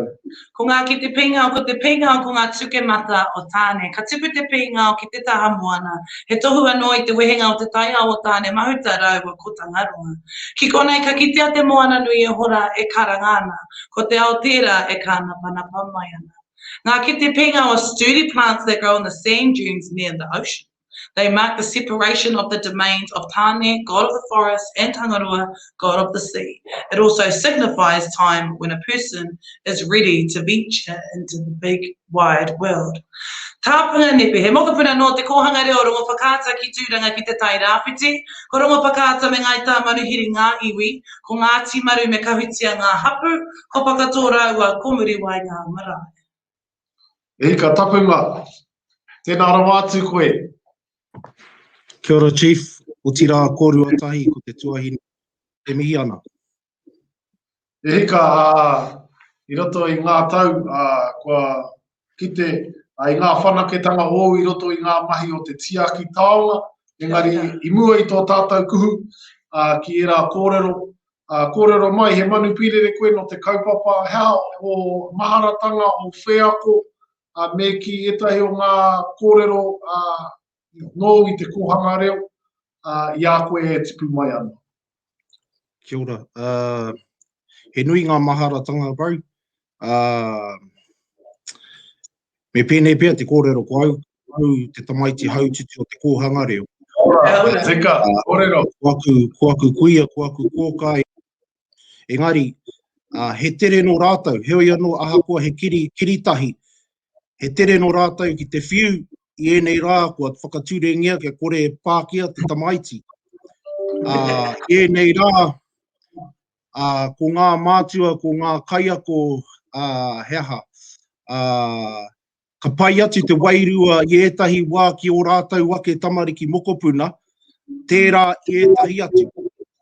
Hea no oku kaumātua kuia, ka whakawā i o rātou wake, i mua i te whakawā i ētahi i ngā mokopuna a ētahi atu. Hea no ko tātou, ko ngā mokopuna katoa, e mokopuna nā aewa kuia kraua kaumātua koka o aua wā. Ko tērā ahuatanga o te haututu, ka hopu i a koe ngā kiwaha, ngā kiwaha o tērā momo āhuatanga o te kōhete. Tērā wairua pono o te reo. E rā whakaakoranga pono o te reo, i runga i te marae, haere te rā, haere te pō, koe rā, me ki ko te puna o tēnei mea te Mātauranga. Kāre, kāri ko atu, kāri ko mai. Ai, no reira mo te anga kāri mōhio pūki a koe me o tipuranga ki roto i Te Kōhanga Reo a ki te tungane. Tēnā kōrero hia mai mō ngā momo kai ako i ora i Te Kōhanga Reo, wai hoki ngā momo o te āhua o whānau. He karangatahi katoa koutou, he uri no tēnei taha, te tairapiti no tērā tū rānei, he heahanga rea ngā waka ako, he nēki konei, he wā kēke ki kora, he karangarua ki konei, he pēhea rawa te anga o tōpare Kōhanga Reo.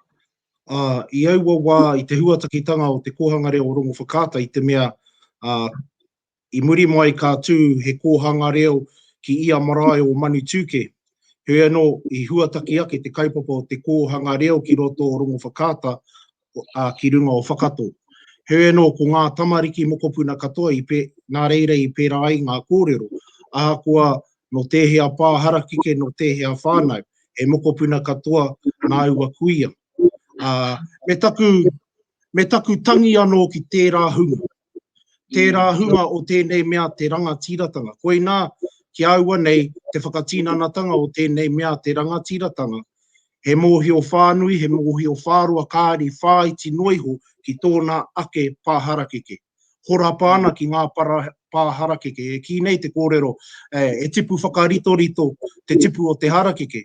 Ko aua kaumātua kuia, e mauroa ai tērā huatanga ki roto i ngā whakareanga, haere ake nei. Kia ora. E tapunga i roto i au kōrero kārongo, i te rere kēpea o te ao e noho nei, tātou o tirā e nanao atu, hia ana e tātou ki tētahi ao o tātou tīpuna. Kamutu e noho whakamomori ana ki tērā ao, o tērā reanga. E hika, i roto i o tute haere i te ao, heha pea ngā tino taonga i herea e koe, atu i Te Kōhanga Reo ki te ao, ka hoki mai anō. Kai roto tonu i te kaupapa o Te Kōhanga Reo, arā ko te ahu rea, ko te reo meo na tikanga. Kāre ko atu i tō tātou ahu rea. He no e mōhio nei tātou. E whakaro ana au ki te huatakitanga o Te Kōhanga Reo, e whakaro ana ki te hunga kaumātua tō mua i te reanga o oku mātua, o tōku māma, kāri whai wāhi atu ki te reo. E kia nei tēnei kupu ko te i nei wā e huri nei ko te decolonisation. Kia awa nei, how te hua o te decolonisation i te mea koina tātou i nei rāne. Ko Te Kōhanga Reo he whanaketanga i roto i te ahurea e noho nei tātou, i roto i te tiritia waitangi e noho whanaunga nei tātou i roto i e rā here, a ko te whanaketanga o te reo mea o nā tikanga ki te ā pōpōtanga. Heoi anō, ko te kauenga o ngā mātāpono ki aua nei o Te Kōhanga Reo, kārei ko atu, huri atu koe ki Maui, ki Katau, ki Mua, ki Muri, huri koe i te ao, ko koina te mea i rere kē koe ki tētahi atu. Ahakoa Māori mai, ahakoa Pākehā mai, ahakoa Noi Wike. Koina te mea i rere kē ake ai koe ki tētahi atu tangata. He mana kai roto. Ai, no reira, te tungane, mihi ana ki a koe i koe wā ki mātou, o tino ki tō tātou nei kaupapa, hei waha kōrero mā tātou i tēnei āhuatanga ki tō tātou nei kaupapa. Ai moi tō wehenga atu tēnā atu i ngā kurahuna i rongo mārika e tēnei. Me o mahi, tēnā kōrero hia mai mo e tihi o ngā mahi o nāia neirangi e ke ana e koe mo te taha ki ngā mahi o iara me tō tātou nei reo. Ko te kaupapa, ko te tohu pairua nei, me taku mihi anō ki te kaupapa o Te Kōhanga Reo, hei tautoko anō i ngā mahi rangahau. Ko te rangahau nei, ko tōna ito, he toitu i te toitūtanga o te ahurea Māori, maroto i tēnei mea te kaitiakitanga. Nā, kai te mōhio nei i tātou, tēnei kupu te kaitiakitanga, he kupu e whiu e makamaka haere hiana i roto i ngā kamupene katoa, he anō, he aha te wāhi o te kaitiakitanga i roto i ngā mahi manaaki tiaki i ngā taonga, kai roto i ngā whare taonga. Koina ki au, ai ko te reo Māori te kauenga, he anō oti ana ko te Mātauranga Māori kaimuri, ara ko mena ko whakairo hia ki te rākau, ko rāranga hia ki te harakeke, ko here hia ki te tukutuku e rāhuatanga katoa, e kimi nei te kaitiakitanga ai, he eno e kimi nei te Mātauranga Māori, te kurahuna kai roto i e rā Mātauranga, hei anga whakamua mā tātou ma ngā reanga o tai hoa kenei. E hika e tapunga, brother, kei te mihi ki a koe. O ti rātou mahara keke, me tō ki te whakapakari anō i te kohanga o āu tamariki, o ti rā te āpōpōtanga o rongo whakaata whānui, kei te mihi ki a koe o ti rā ki āu mahi. Tēnei Te Kōhanga Reo e whakamānawa atu nei o ti rā o whakamātautau i ngā ture o ngā karahipi nei. Kōrerotia.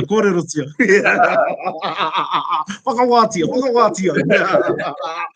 Whanake. Ngā mihi kia kōrua, e mihi nui ana ki te kohanga. Tēnā koe, o ti rā i ngā ahuatanga o te tuku i ngā karahipi nei. Tōna tikanga, me whai wāhi atu te reo ki o akoranga. Kei te rongo atu koutou e te iwi, ko eke pēa tapunga ki tētahi taumata. Te tae te whare wānanga pēa te whakapakari ke atu. Nō reira, ko tāna, heha tētahi tukanga e pai ai te whakawhānui i ngā karahipi nei, kia pai ai te toha i ngā pūtea ki ngā rohe-rohenga o te ao Mātauranga.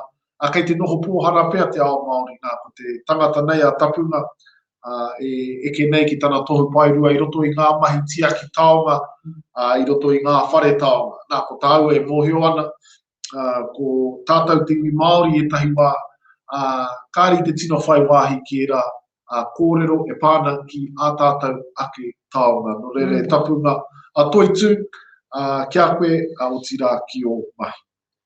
Ai, tautoko marika. No reira, e tiwi ki haere tonu ko ngā kōrero a ki tēnei kaupapa o tātou, ko ngā ke te pinga, engari anō i moi tō tātou eke ngātu, ko tau mai titihi o ngā kōka o tō tātou nei kaupapa, titihi o ngā rangatira o tō tātou nei kaupapa, hei whakarangatira anō i tēnei o ngā pō o tātou, te pō atu i ngā karahipi ki o tātou nei whānau whānui.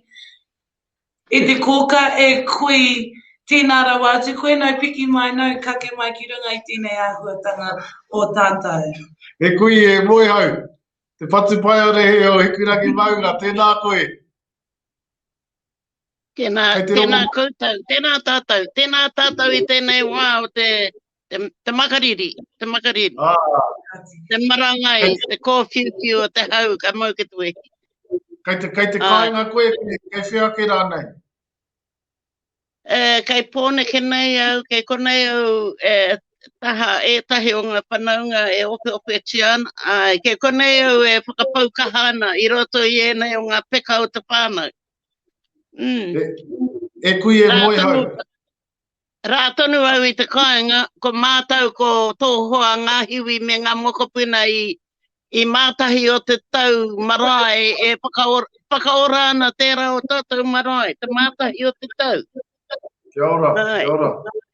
Mai te wā whakaeke o ngā hauhau tua i tērā marae reira, ko te rākai roa nei tēnei tai atu ki reira. Ko ngā tipuna tunu e nei o te whānau. Nā reira, kei reira te mahi nāia nei, ko te whakaora te marae, me te whakaora ngā tikanga i reira i tēnei wātunu. Koe anō, ka haramai te karanga, kei konei au kei te upoko te ika, te wāhi tīmata i mātau i te ngaki tēnei kaupapa. Ka hokiranga mahara, ki ngā kraua nā rātou, ngā pepeha e mautunu nei i tēnei rā. Kia te kuiara a Nanny Francis, kaha te kuiara te whakapaoro, te reo.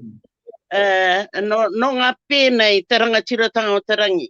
Koe rā tā te kuia i kahai. No ngā pēnei, no ngā mokopuna te rangatiratanga o te rangi. Nā reira, ko tāna e toro atu ana ke ngā mātāpuna o te reo ke tau awhi mai i roto i ngā whānau. Koe rā ko tērā te kuia mau pōtai. Te kuia mau pōtai. Ka mahara ake ki era o ngā henare kraua i tīmata, a henare tūwhāngai. I ki ai te kraua rā, whakahokia te mokopuna ki te u, i reira tonu ka tīmata te kōrero. Ko ahua uaua tērā i naenei. Whakahokia te mokopuna ki te u, o te kōka ki reira, ngote ai te reo me te kai. Tērā kōrero tērā. Tā Hemi Henare, mōheo ana tātou, kua whānui te puta o tērā, ko te Mauri o te mana Māori, ko te reo. Rā no atu, tētahi kōrero i te tīmatatanga, kua wāhi rua te tōtara o te wauni a tāne. Nā reira, tēnei taku mihi ki a tātou tauira, a tātou ākonga, ngā mātua, ngā rangatahi e whai nei i tēnei huarahi. Ko rātou, te ki a te rangi hau, te iti kahurangi. Nau mai te iti kahurangi. Te ki a te rangi hau, kei te māramara wātu koutou kō wai koutou, e ahu pēhe ana koutou. Nā reira nau mai, haere mai. Era whakaro ka hoki mai anō i tēnei wā. Nā reira, ko ngā tauira e hea nei au te tuku mihi atu. Ko rātou te iti kahurangi, ko rātou ngā raukura. I nāia nei tonu, e hara te mea mua pōpō, engari i nāia nei tonu ko rātou e ngaki ana, e whakapapa ana te ara mō nāia nei tonu mua tātou ākonga e whaiwhai nei i tēnei kaupapa. Ko rātou ngā mea ki ngā mārei kura, ngā patu kura, i nāia nei tonu. Ko rātou tēnā nā reira, ka mihi tēnei kuia, kei te oraro atu te wairua whaiwhai i tēnei kaupapa. I tūta tātou whare tāpere ki roto o tūranga, ka mautu wehi, ka hoka tia, hoka tia te reo. Hoka tia te reo, ko tērā kia puta i ngā taonga o tēnei wā, ngā taonga roro hiko nei ngā rama, ngā aha, hei whakatiaho aho te reo. Nā reira, ka hanga rātou ngā pakiwaitara, kātahi rātou, Ka whakatūtū kia tua rātou kaupapa. Koena, whakapuaki te take o a rātou kōrero, te ātāhua hoki. Hia kai ana rātou ki tēnei, kei te hia kai tonu mai rāno, ko te wero ke ki ngā mātua, ki ngā pake, ki ngā kuia, ki aro mai. Kia kore rawa pirau, mate, te pūtake o te rākau kōrero chanai. Kua pūāwai ki te motu. Kua pūtake te tini te mano o rātou mai te tīmatatanga ki ētahi tūnga tino rangatira. Ki te kawe ētahi tūnga teitei. Kua pūtake te kakara o te reo ki waho. Kei te hoki ngā mahara. He te maha o ngā rōpū. Te mahara wātou o ngā rōpū pāoho, ngā māngai pāoho, ngā rōpū whakaora, mahi ronga, ngā rōpū whakatere waka. Te maha noatu, te maha noatu. Nā te kōhanga nei wero te puku o te kāho. Me pēra pe te kōrero. Ana, karere. Hoi anō, koe nei te mihi, kia koutou, kia tātou, kia kaha. Koe nei. Aha koa, herere ke te mita o tēnā, kia hatia. Hei reira ka rongo tātou te reka, te pāreka o te hina ngaro, te whakaro o tēnā rohe, o tēnā iwi, o tēnā kukonga, o te motu. E ora tonu ai tō tātou reo. Ka mihi ki ngā rōpū, kei ngā wānanga, urinoa. Kua pūawe ngā wānanga, pai te reo me ngā mahi. I enei rā tonu nā, kua rongo tātou mō ngā kōkorangi. Heka. No neherā, a Mātauranga o ngā kōkorangi. Nā nei, kua puta te mana o Matariki. Ko tiaho aho mai a Matariki kia tātou. Koe nei ka tonga ngā kaupapa, hei whakamōmona. I ngā akoranga, te Mātauranga Māori. Ngā mahi pakatere waka, e rā mahi katoa. Ai, koena. Oi anō, ko pake ke tēnei, e ka mā, ko tau ke mai, te hukarere runga i te māhuna nāi nei. E kui e moe hau. No e kōrero ana, ka rongo i ngā paupau o te whare o te kōhanga reo, e mura mai ana. Kia mōhio mai e te iwi, ko te māma o Neni Kuini, koena tōku kuia i te kōhanga reo, nāna hau i ope. He pēnei ana kōrero ki oku mātua. Ka kati te kōhanga reo mo te kotahi wiki noa i te tau, kei waikura te reo. No reira, he hoki ngā mahara, e moe hau i a koe kōrero ana ki era momo whakaro o te ope me te poipoi te tamaiti roto i tōna ahurea. Tēnā, e kui, kua whā te kautau te kaupapa i nāia nei, kua whā te kautau koe e ngaki nei i tēnei māra. Ka o kupu mo ngā whā te kautau pia kei mua i te aroaro o te kaupapa nei. E hika kare tae te karo, me puta tonu i te māngai. Kua puta te ihi, te wehi, te tapu o te reo. Kua puta te ihi, te tapu o te reo, o te whenua, me pērā tonu. A haka te aha, me pērā tonu. Haere whakamua. He kōrero anō tērā i mahua mai tērā wai tīmata, kei te whati mai ngā ngaru, teitei, ngā ngaru nui o Tangaroa. E kore a muri e hokia, koe te kōrero, me ki ngā tau kei mua i a tātou. Kia mautonu ki tērā. Oira, me ngaki tonu. Oira.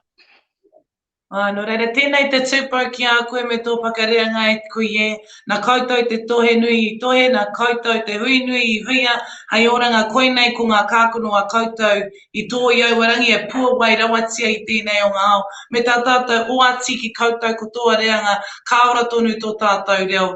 I o ngā whakareanga te aere mai nei, nā ngā puku mahi a koutou. No reira, e noho mia roa na tēnei te whakarongo mārika ki a koe kauhau ana I tēnei ao Māori. Tēnei ahu rea o tātou, hei painga mō tō tātou iwi Māori whānui. E kui e, kia ānea te roa me ngā whakamānawa nui o tō whare kōhanga reo, o tō kōhanga reo ake ki koutou katoa e tō pāngai. Tēnā koutou e pupuri mai nā I te rākau tapu. Puricha, koe nā te kōrero, puricha.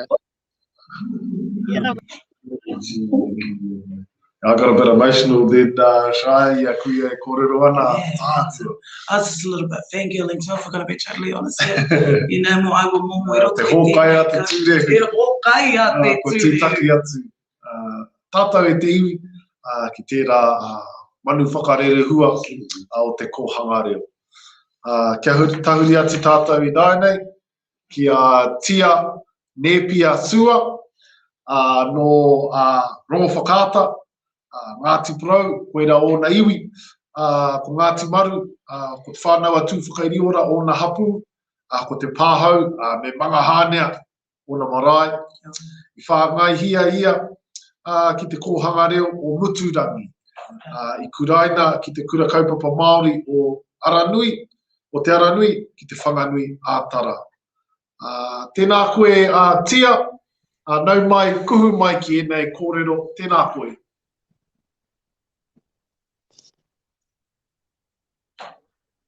Kei te whakarongo mai koe tia, kia ora. Tēnā koe. Ka tae koe ki te rongo ki a hau? Tēnā koe. Ka reo ki te ana I tōku kanhi. Engari, kia ora e te whānau, aroha mai ke kone a hau I tēnei wahi wharekai, he kaupapa anō tāku. Engari, ko te tumanako ke kone a hau e whakakanohi ana I tēnei kaupapa. E whakamana I tēnei kaupapa mīharo mō tātou tauira o tātou rangatahi e tū mai ake nei. No reira ko ahu nei, ko tiani pia soa I ki mai koe, no te hāti Ngāti Porou, rawa ko rongo whakata ki Manu tuke, no reira tuku manoa ke te tū Ranganui-a-Kiwa. Kia ora whānau. Ai, tēnā koe e te tuahine, tēnā koe I tō whakawātea mai I a koe ahakua ngā kaupapa nui kei mua I te aroaro, kei te rongo, kei te ki te hoki, no reira e kore e kume arua I tēnei wāhanga o tātou. Tuatahi ake me mihi a ki ngā kaupapa nui kei tō preti, kei te tihi o tō rai tēnei o ngā wātone tēnā, kore rohia mai mo ngā ahuatanga ki a koe mo te taha ki te whipi e nei Karahipi, ka pāngai hia I tō tohu hei aha. I tēnei wā me tūmatau I tōku tipuranga, I kuraina hau ki te Kōhanga Reo o Muturangi, ki konei te rohe matua o Poneke. Ara I hunuku au ki te kura tuatahi o Te Arawhānui, he hononga I te tau te kohanga, whai atu I tērā I hunuku te whānau ki te rohe o Ahuriri, ki kora I kuraina au I te kura Pākehā, kia ako I era pukenga, engari te mautonu ana hau I ngā tikanga o te Kōhanga Reo, ko te reo o te kaupapa, ko te reo ko te tikanga.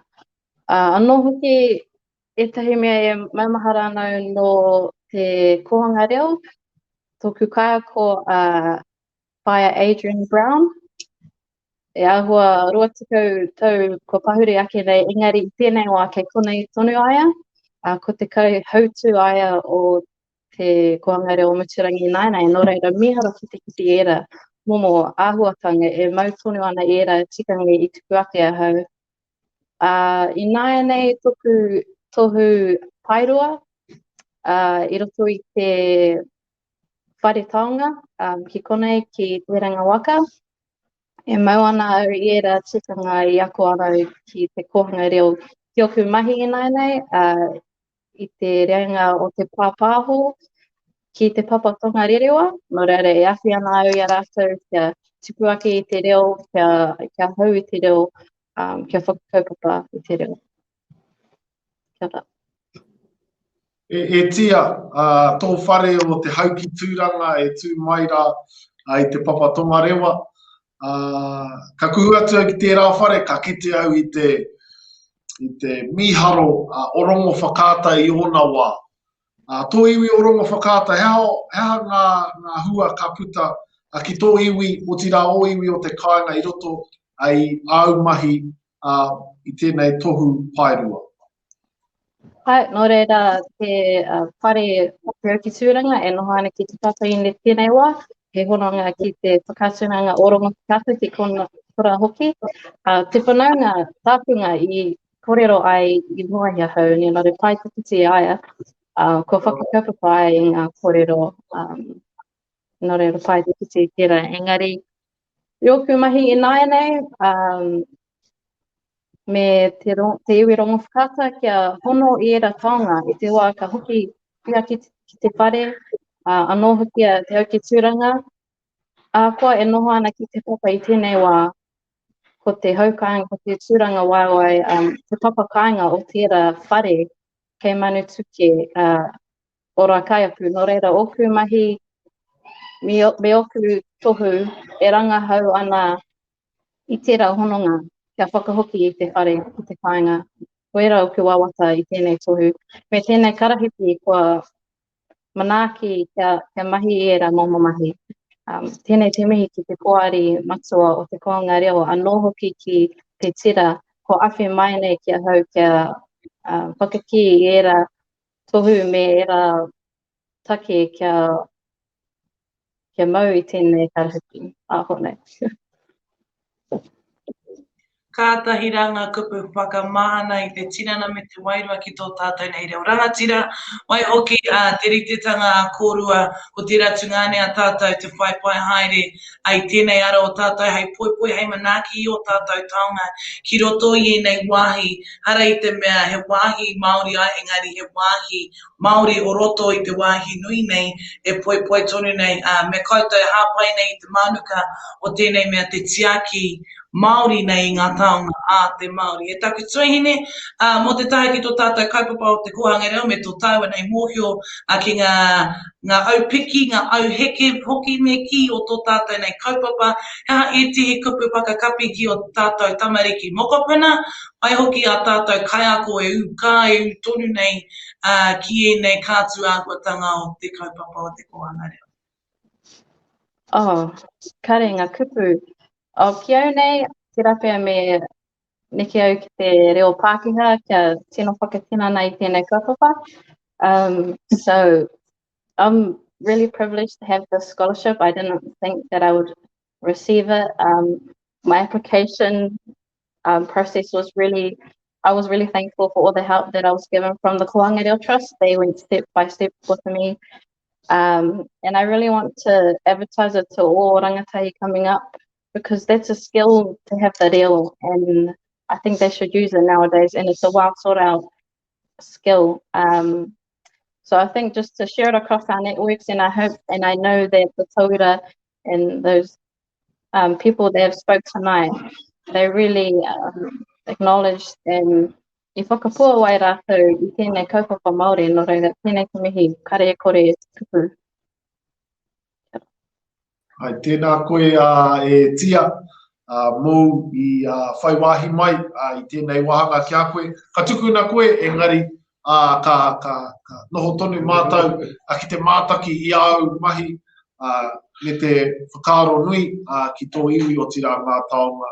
Kei ngā whare taonga o te motu o te ao. Kia whakahokia mai e rā taonga kia pai ai tō tātou kite i tō tātou whakahihi ki o tātou tipuna me te atahu o ngā taonga a rātou mā. Tēnā koe te tuahine. Kia ora, ka kite whānau. Ka kite. No rei te iwi ko mai mari e tātou ki te nui o ngā uri, ngā kai pepi e nei taonga, ngā kai poipoi, ngā kai tō i te kākono o tō tātou nei kaupapa. Kei te rongo marika i te nui o kōrero e rere ana, no reira tērā pia, ka tauri atu ki a koe e te āwhina. Hei heki anō i a tātou i tēnei āhuatanga, te āwhina kei raro nei. Kei te ki te marika hau i a koutou e tatari wawe ana mo ngā tuhu a enei, me ngā paupau a enei, nō reira kāre I ko atu i a koutou mo te wairua waiata, he hiki noa I a tātou, hei whakakapi I tērā taha o a tātou tūngāne tuakine te aki taonga ana, wai hoki hei tūwhere anō I te kuhumai o tō tātou tuakana a kiri pē pairangi ki tēnei wahanga mata hiko mata ora o tātou. Ka pai. E mai tēnei waiata, tēnei waiata I tono mai, Sisi, ko te pīnānamu. Engari, he mihi tēnei kia mahine matioro, kia Papatūānuku, kia māma arapera, mo ngā taonga. Kua whiwhinoku, te whiwhinoku te honore nui, kia noho ki roto I tēnei kaupapa o Te Kōhanga Reo. Me te mahia I enei taonga, tuku iho. Ko ngā, te pai tuku o ngā taumata whakahirahira. He mahi tēnei hoki ki a koe ko kakeri, te taha pū oro mata orora. Nei te mahi, ko te waiata ko pīnānamu, nā te pai tuku aka. Hei, pari, ka pai.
Kei aku pina namu, kei aku manu ti ori, e kore e pā ngā mihi aunty ki a kōrua e aku tau, wai hoki ki a koe e taku tuakana, nei rā te tai o ai mihi, te rere kau atu ki koutou o te wai paunamu, ki roto o wai hoku wai muri hiku, e kimi toru nei I te Mātauranga o ngā tupuna, e taku tuakana e aku pipi, tīnara wā atu koutou. Heoi anō, koe konei anō te tihi kai kōrero mā tātou, ko mihi e kitia I aku kōtiro, engari ko mō I o puahau, kai ai anō ōna ake tātou hekina no reira kiri, tīnā koe taku tuakana kai konei koe.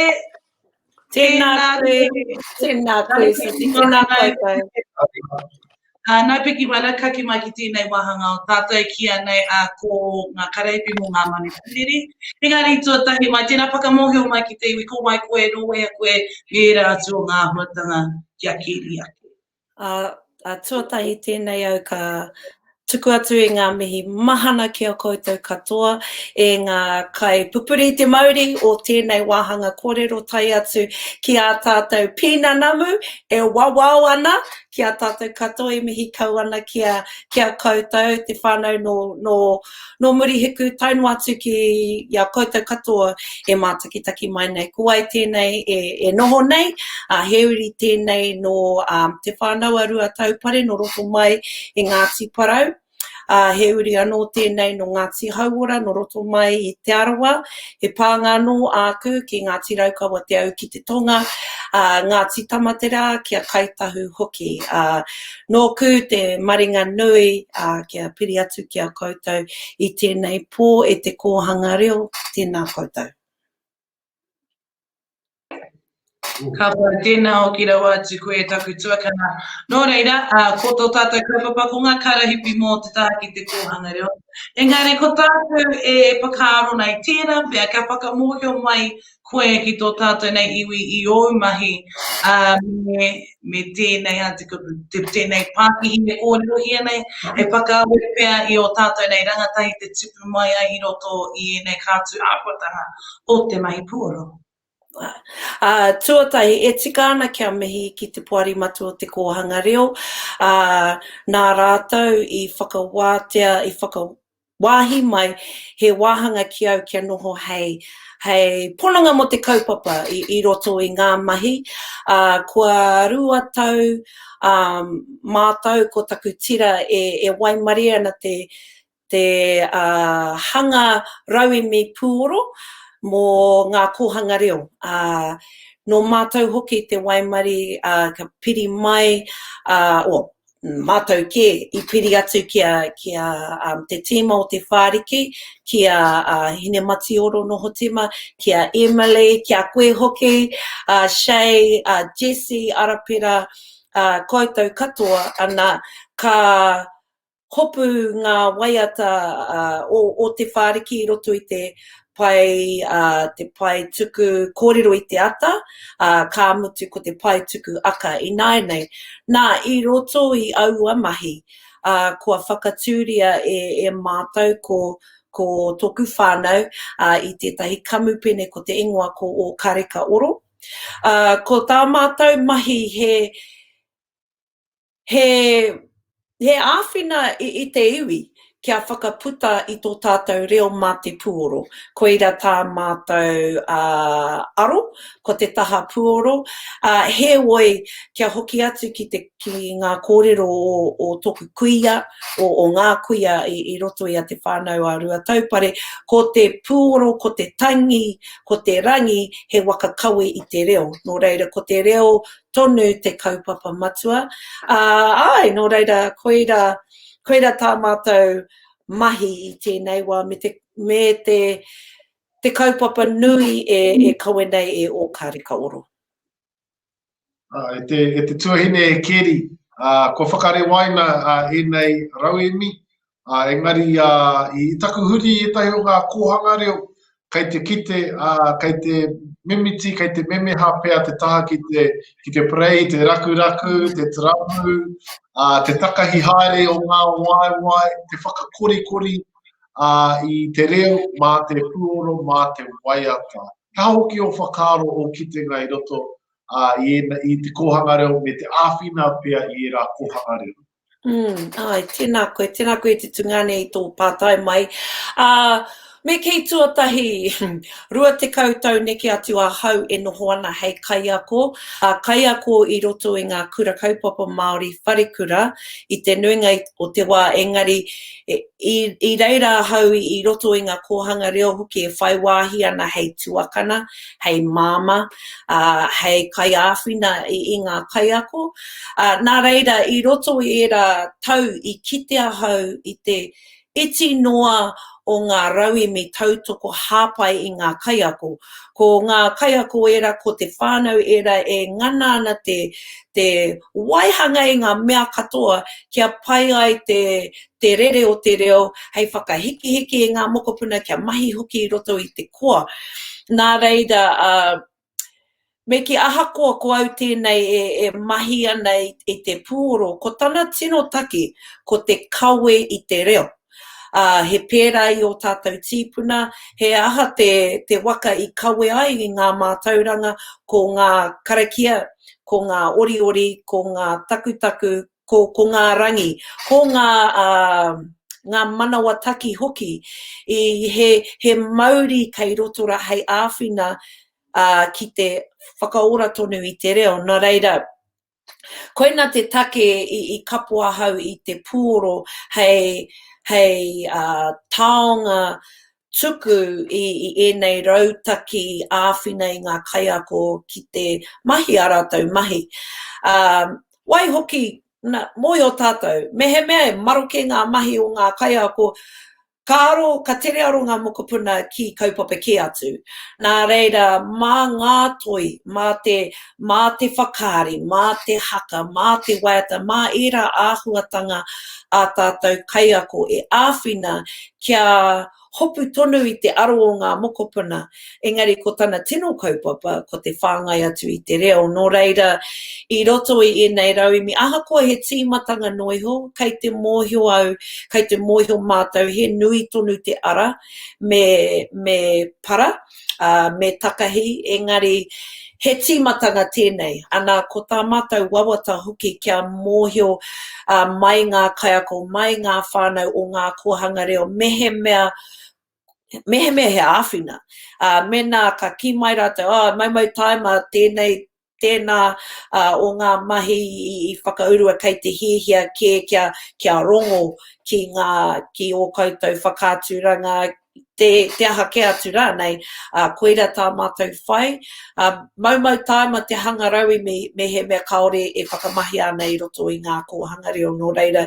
He mea nui hoki tā rātou arotaki me te whakahoki kōrero mai, ai rānei kaore rānei I whai hua I roto I ērā raui me nō reira.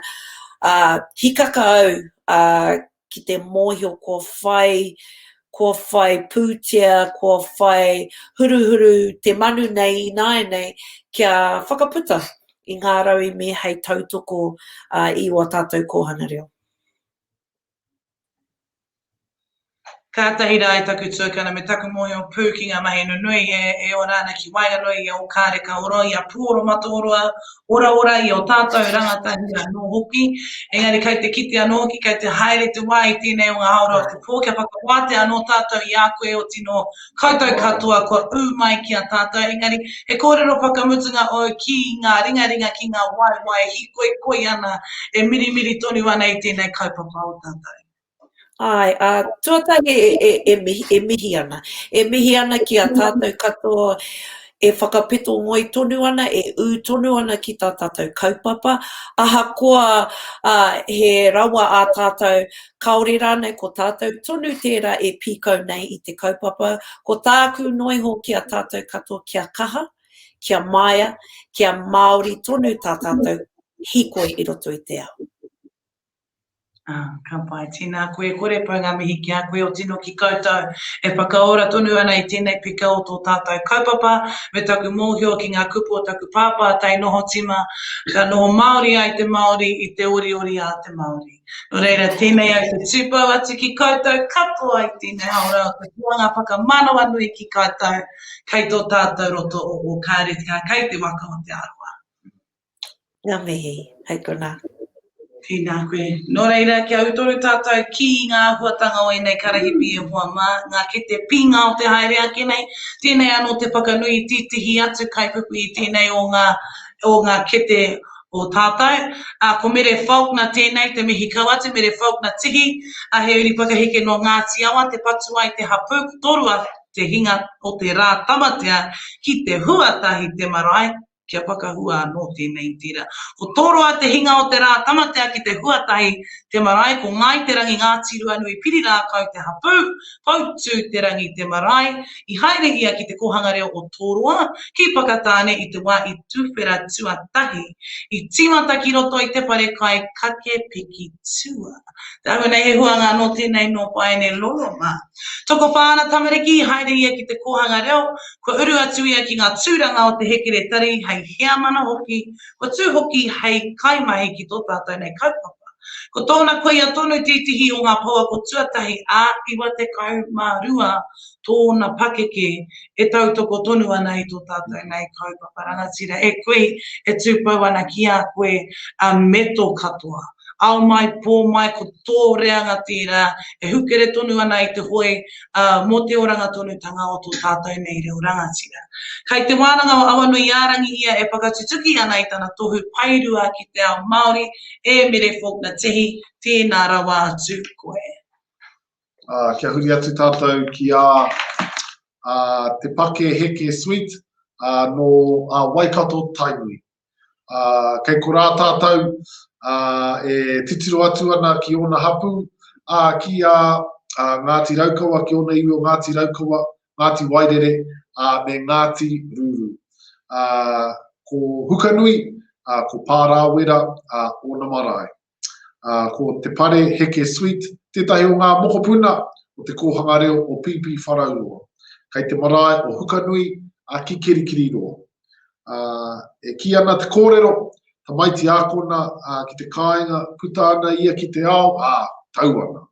He ta maiti ia, no tōna marae, o tira ia tōna kōhanga reo. Kua tino wāia, rawatia tēnei Manu Pīrere ki ngā āhuatanga katoa o tōna ao Māori, koira te tuāpapa hoki o āna mahi.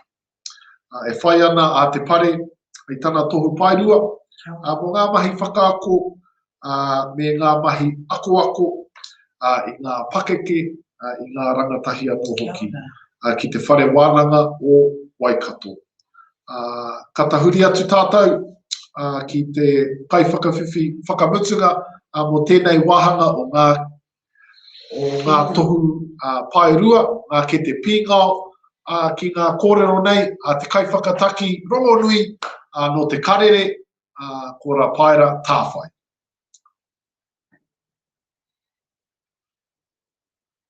Rā paira tāwhai. Mō te karere. E whangatonu ana ki a koe, kei ngā rangi tūhāhā pia. Me taku mōhio ko mea mai te rangi nei, kua hoki atu tēnei, hare te mea hoki atu. Ngare kua koke atu tēnei ki roto o tēnā whenua e kia nei ko hapanihi. Hea te kaupapa ki reira ko ngā whakataita, hea te kupu Māori. Orimi pia. Orimi pia. Aua mea, no reira, te ahu nei ko eke ia ki te paiwanga tui roto i inei o ngā mahi terape, wai mari e tuku hoki. Tēnei, koe nei ki tana ao e pua wai ai tana ārero Māori me ngā tini āhuatanga o ōna whakatipuranga, o ōna akoranga ki roto i tēnei o ngā ao. E raka ko nei ki... Kia pono e te iwi, we've done so well tonight. Koe nei te technical difficulty, tuatahi o te pō.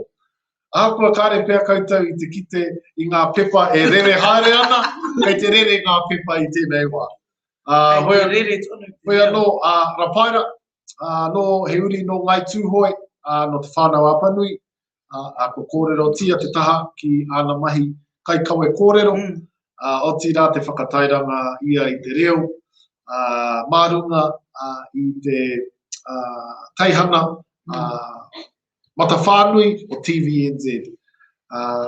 Kei te ki mai te ao hangarau, kara e tino mōhio mena he atu o te ao hangarau, engari i nā rā he atua, tēnei te inoi ki aia kia whakai mai, kia rere mai te pūrongo nei kia tātou, hei whakakori ngā mā tātou, hei whakakata, hei whakatā hoki i a māua ko taki tuahine. Ia mau e nōne. Ia mau e he mana wane. No reira, kāre kore kau mai ngare me mihi ati rā āhuatanga. No reira, tātou mā e hia kai ana ki tēnei o ngā ara kōrero i tō tātou nei reo Māori, pāngai atu ki o tātou nei tira kōrero Māori, i nā ka eke koe pēnei i a rapaira, kei hapani ke pēr koe e mahi ana ki ngā mahi ōreni pia. No reira, kāre e te pirangi te umai i tēnei wahanga o tō tātou nei hōtaka. Te rā pēr he waiata o tātou manu pipi pāpā pēr. Kei te ki mai tō mātou tangata, kāre te pirangi whakahua i tōna ingoa. Kei kia kua whiua ia ki raro i te pahi. Hoi anō, te rā pēr ka ngana ka hoki mai ki tēnā. Ka hoki mai pia tōna wā. Hoi anō e mihi atu ana ki a rātou, ko whakawhiwhia ki ngā ke te kie, me taku mōhio, e huri atu ana tātou ki te kete whakairo taihono. Ko taihono a te tohu, mō te whare wānanga o Wikitoria, ko te pai o tēnei o ngā tohu, ko ngā moni ka whakawhiwhia ki te hunga kei te whare wānanga o Wikitoria, ka tauri te hoki tā te whare wānanga tuku mai i ngā pūtea, dollar for dollar. No reira, ka mihi ki a whatarangi winiata, rāua ko Page, Screw te nepe apatu, kia tia nepi a sua, rātou toko toru ka whakawhiwhia ki tēnei tāpiritanga ki ngā mone ko whakawhiwhia atu i Te Kōhanga Reo. Ai, no reira, e te iwi. Ka tatari tātou ki te whakaoranga no tīrakiri ata ora paina. Me te tumana ko ia ka waimari e tātou te whakaroho Māori, ka atu ki ana kupu kauhau ki a tātou. Engari ai ki ngā kōrero me hoi tonu i tō tātou nei waka, hei oranga mo tō tātou nei kaupapa, te umai nei ki wainga nui i a tātou. Engari ka peka atu tātou ki tēnei rangatira o tātou, ka waiho ngā kōrero mō te rangatira nei, ki tēnei rangatira e noho mai nei, hei kauhau mā koutou. No reira e te iwi, koe ki nei tātou ki te tino keonga, ki te rākau taumatua o ngā kōrero o te pōnei kia tā Hemi Henare. Tēnei rangatira, he hoki ngā mahara, kia rātou komene atu ki te pō. E karangana kia rātou kia hoki wairua mai, hei wairua ārahi i ngā kōrero i te kaupapa nei o Te Kōhanga Reo. Ko te wahanga nei e ki ana ko te kete whakairu. Koe nei te kete e ki ake ana, kua ea, kua tūtuki. Kua eke hoki te kaiwhakawhiwhi o tēnei kete ki te taumata, e tīmata ai te whakairo i tōna ake ao. Ko riro iaia, ngā kete e toru o te Mātauranga, ko tīmata tōna hoki, ki tōna iwi, ki tōna hapu, ki tōna whānau, ki te ruku i era kete hei painga mo te katoa. Kia tutuki ai te kōrero a te wharehuia rau ko Timoti, he oha nā mua, he oha mā tai. E te iwi anei, he kohinga whakaatu ranga mo te kraua nei mo tā Hemi Henare.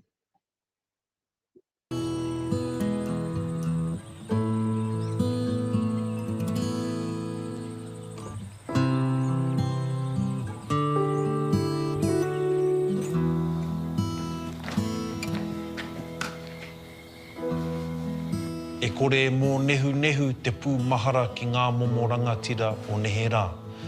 Ngā rātou i toro i te nukuroa o Te Moana-nui-a-Kiwa me Papatūānuku.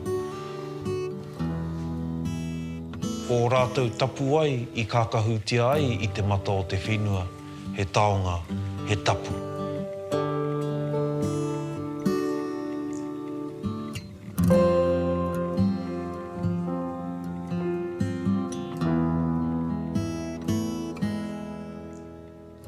Koe tēnei karakua katohi e te ringa kaha aitu here aitu kikini aitu tāmaki.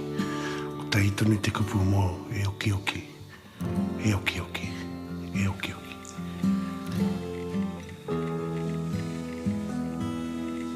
Kua rua ngā huru maono tau koe kua ngaro i a mātou. E tangi tonu ana te whatu manoa, e hae tonu ana i te kiri. Haere atu rā e kara.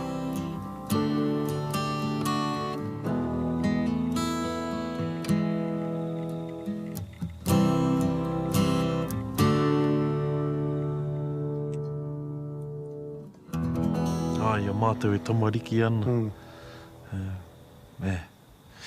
Pō he, ko te haere a krani pāpā ki te hui. Hea te hui, e aua. He hui te hui. Engari, ka pake ke nei, nā ka tiro atu, e mara te tini o ngā tūranga.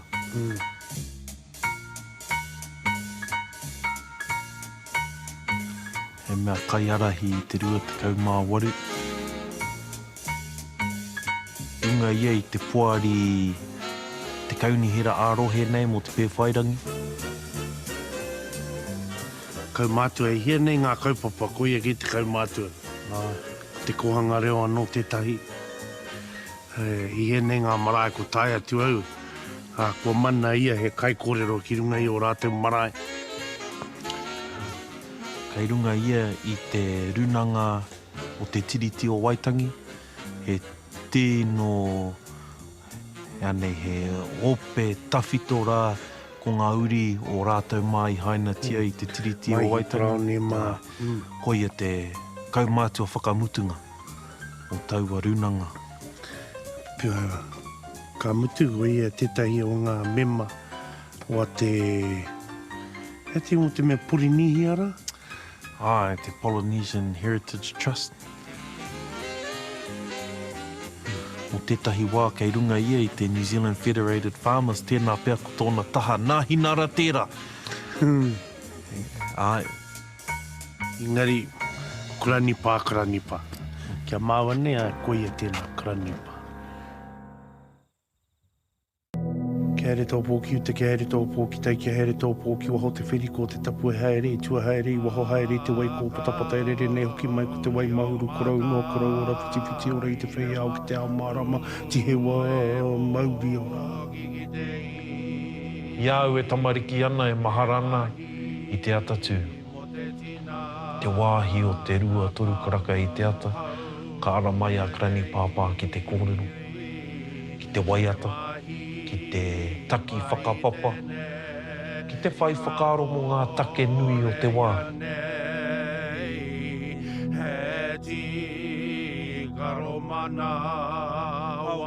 Te wā ia krani pāpā e tamariki ana. Ka uru atu ki roto i te wānanga tawhito o Ngāti Hine. Ai kāre hoki mātua tuko kia pā ki te kai. He ngā whāngai mātua. Ko mātua ringa ki muri o mātua. He rākau nai hanea no maoka.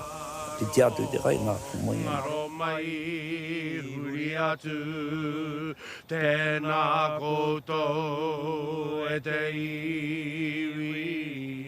Ki te mātau i tōna tapu. Iau e tamariki ana rawa au e tino mārama ana ki tāna mahi. Engari e mahara ana au ka rongo i tāna reo e oro nei ki roto i te whare. Ia e waiata ana i te pō tahi ka riri a krani mama. E hemi tau, ka ara mai, ka ho mai au moko puna maha, nā ka riro ki a koe rātou e tiaki. Oia rā era ko ngā maharatanga.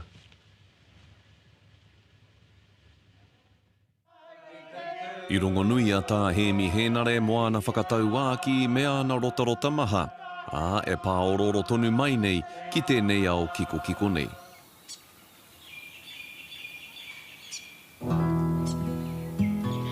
E tamae, tupu ana e pihi ana o pakiaka kia papa o manga kia rangi. Tō tina na hea ki ngā hau e kore tā e te whakaueue, he ruru hau, he maru koe mo tō whānau, tō hapu, tō iwi. Ko te reo, te kākahu o te whakaaro, me te huarahi ki te ao tūroa o te hinengaro.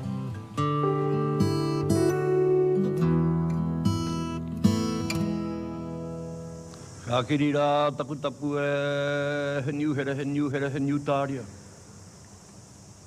Tākina te kawa.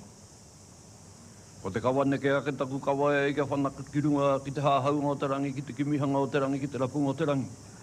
Rangi nū... Tā te mea ko te nuinga o te waka ki te motu whānui āia e tū ana ki runga i te marae. Engari ki roto i te kāinga, hāti ke he te tangatara. E rongo nui ngā kōrero e pāna ki a krani pāpā e mahi nana ki ana.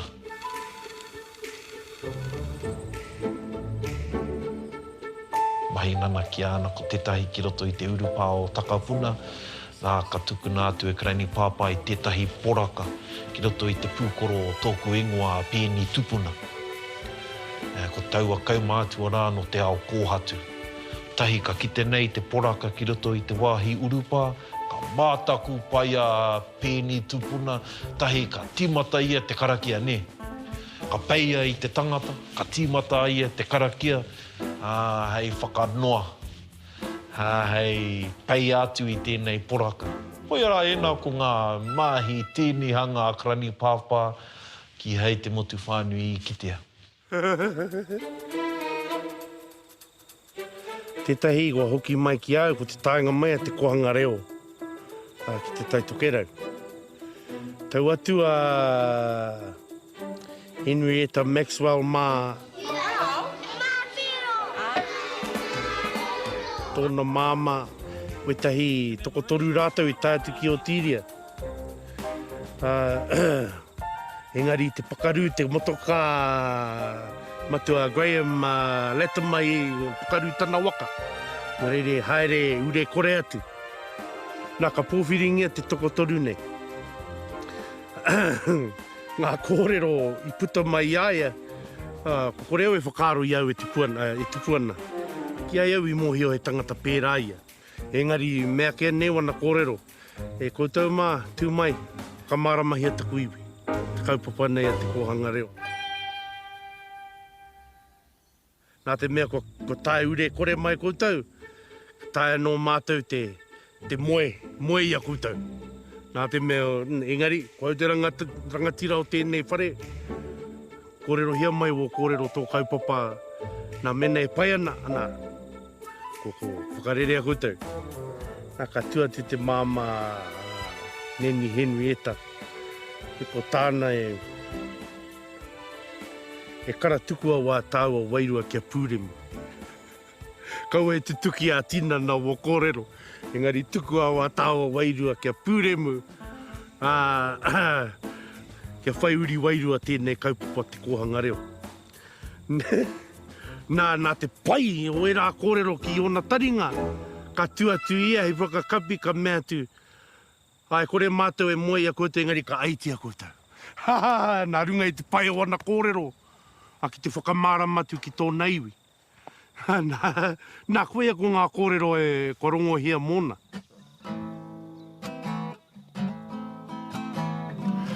Me pio ke he āwheo mo Te Kōhanga Reo, he taonga nā te atua, he taonga e kore ngaro I ngā tauwhaka hui I ngā tautaka o Iori.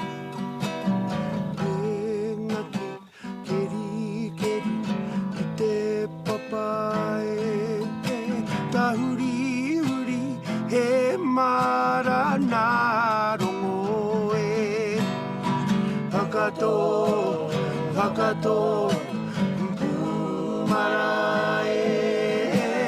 hei whangai I te hunga āpopo pere, taru, ota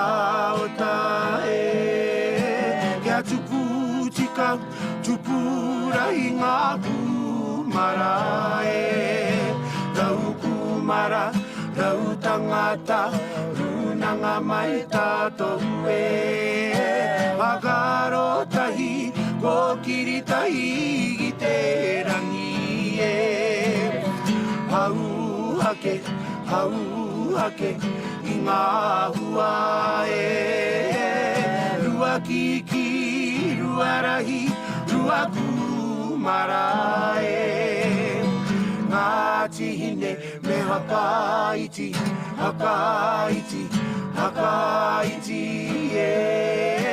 E kumara, he tangata, rau kumara, rau tangata, runanga mai ngā tihine.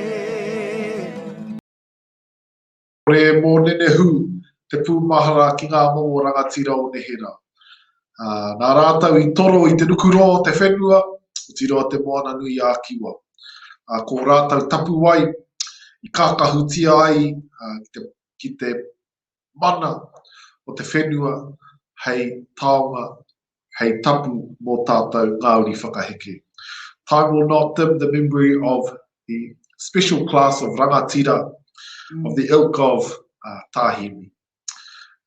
Those of time past who braved the wide expanse of the ocean and land. Their sacred footprints are scattered over the surface of the land. They are treasured and sacred. So as we reflect on our final award, the Hemi Henare Te Kete Whakairo, it becomes apparent to our kaupapa that it's a time of deep reflection, but also a time to celebrate one particular individual who has been successful in his application and impressed the panel in his ability to carve out and weave out and fulfill those words of Hemi Henare. We now turn to a short video of Te Kapua O'Connor, our successful Hemi Henare scholarship recipient for 2021.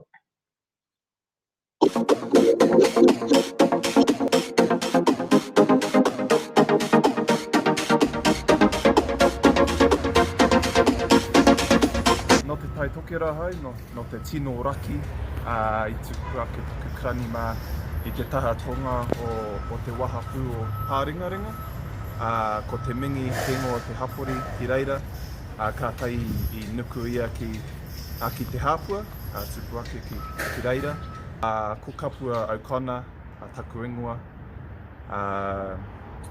I tuku ake au I pōneke, no reira taku waimaria I haere ki Te Kōhanga Reo o Ngaio, ki reira ako ai I te reo. He roa tēnei huarahi ki tēnei mea te tākutatanga, ia hau e haere ana ki te kura, tino koretake a hau ki te whai te Mātauranga, pai ake ki a hau ki te haere ki te taho aku hoa, haere ki tātai me era momo mea. I roto I taku tari he pepa nā ahorangi poutemara I tuhi. E hangai ana tērā pepa ki tēnei mea te ahi kā. Ia hau e pānui ana I te pepa rā I toko ake te whakaro kia whakawhānui, kia whakahohonu. I tēnei I te Mātauranga o te ahi kā. Me ona hoa te ahi tere tere, me te ahi mā tautau, kia kite I ngā Mātauranga I roto I tērā. Ai.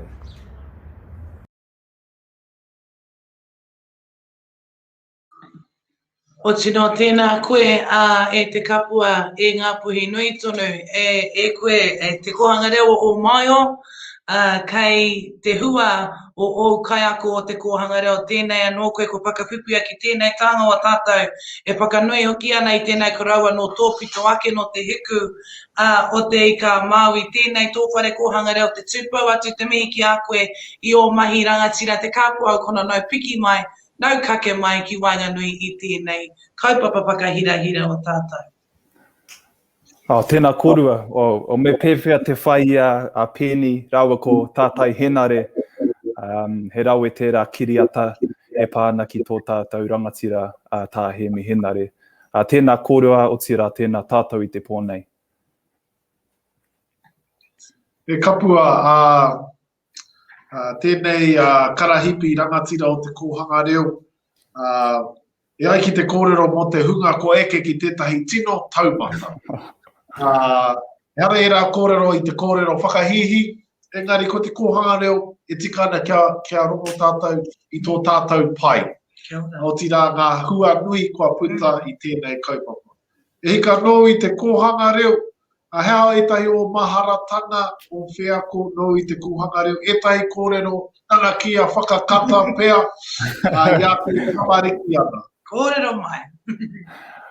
Wā, kia pono te kōrero I toru whā taku pākeketanga I tērā wā no reira, kāre au te tino maumahara ki tērā wā, engari te whiako nui pea I tau o wā ko te reo e rere ana, ko te reo ia rā, ko te reo te mea I hono I ngā nohi katoa kua tai ki tērā wāhi. No reira, he whiako tino pai tērā, ka mōhio a hau I te wā nei, ka haere aku tamariki me aku mokopuna ki tēnei mea te Kōhanga Reo kia whakatō I te kākano o te reo Māori ki roto I a rātou. Ai. Reira e kapua, kei te kite e nei tokorua I te kā o te ahi e mura mai ai ki muri ngā koe, koe anō e hāngai pūanau wa kōrero ki ngā kaupapa e ruku ohoru nei e koe mo tēnei taha ki o Karahipi. Tēnā whakapāni ake mai I ngā kōrero mo te taha ki o mahi mo tēnei kaupapa e kia nei ko te ahi kā. Ai, kia ora. Kua mea mai a tahuri kia kau e kauwhau atu kia koutou no reira ka nganau ki te whakarā popoto I taku kaupapa. ko taku kaupapa ko te ahi kā, nō reira ka ranga hau a hau i tēnei o ngā kaupapa, i tēnei o ngā tikanga i ora i ngā rao nehe. E hāngai ana te ahi kā ki te mana o te hapu i runga i te whenua. Me nā kei runga i te whenua rātou e noho ana, ko te ahi kā tērā, me nā ka wehe rātou i te whenua, ka timata ngā ahi ki te tere tere, ko te ahi tere tere, me nā he roa te noho tawhiti o te hapu, ka timata te ahi ki te mātautau haere, ko te ahi mātautau tērā. Engari ko taku pirangi kia whakawhānui te mōhiotanga e pā ana ki tēnei mea te ahi kā. Nō reira, ka haere au ki te taha o ngā kaumātua, whakawhiti, whakaaro, whakawhiti, kōrero ai. He maha ngā tīwhere me ki i roto i tō tātou reo, e pā ana ki te hirahira tango o te ahi, hei tauira, ko te afternoon me ki, ko te ahi, koera te wā ka timata ngā ahi ki te tahu. Whai muri i te afternoon, ko te evening, ko te ahi pōtera. Nō reira, he maha ngā tīwhere i roto i tō tātou reo, rangatira.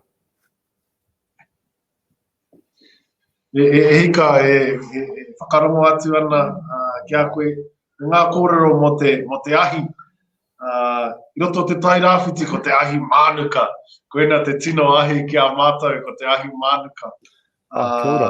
Pea te tikanga mo te ahi mānuka. Hei whia taku pepa. Ko te ahi mānuka, te ahi werara wātu. He rite ki ngā wāhine o te kāinga. Werara wātu. Engari e kapua tēnei Karahipi, te kaumano tāra. E hara i te mea he mutunga tēnei mō au mahi, engari kai te rongo, kai te whanake haere o whakaro o tēnei mea mo te ahi kātanga. Ka mutu kai te whakaawe tia, ai te kraua e pau tēmara me ana tuhinga, kai te mihi kia koe i au mahi. He hao o whakaro o te rapia o he kōrero wāu, kua whātekau tau te taonga nei o Te Kōhanga Reo. He hao whakaro mō ngā tau kei mua i a tātou, o tira te apopotanga o te kaupapa. Kia ora. He pātai nui tērā. Me pewhia te whakautu. Ko taku tino tūmanako mo te apōpō, he reo Māori, te reo Māori, he reo ordinary me ki. Nō reira, ko te kōhanga reo te timatatanga o tērā huarahi.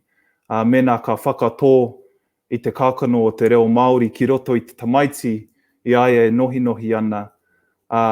He mea Māori te reo Māori ki aia, he mea Māori ngā tikanga Māori ki aia, he mea Māori ngā Mātauranga Māori ki aia. Nō reira, kia hau nei ka timata ngā mea katoa ki te nohitanga.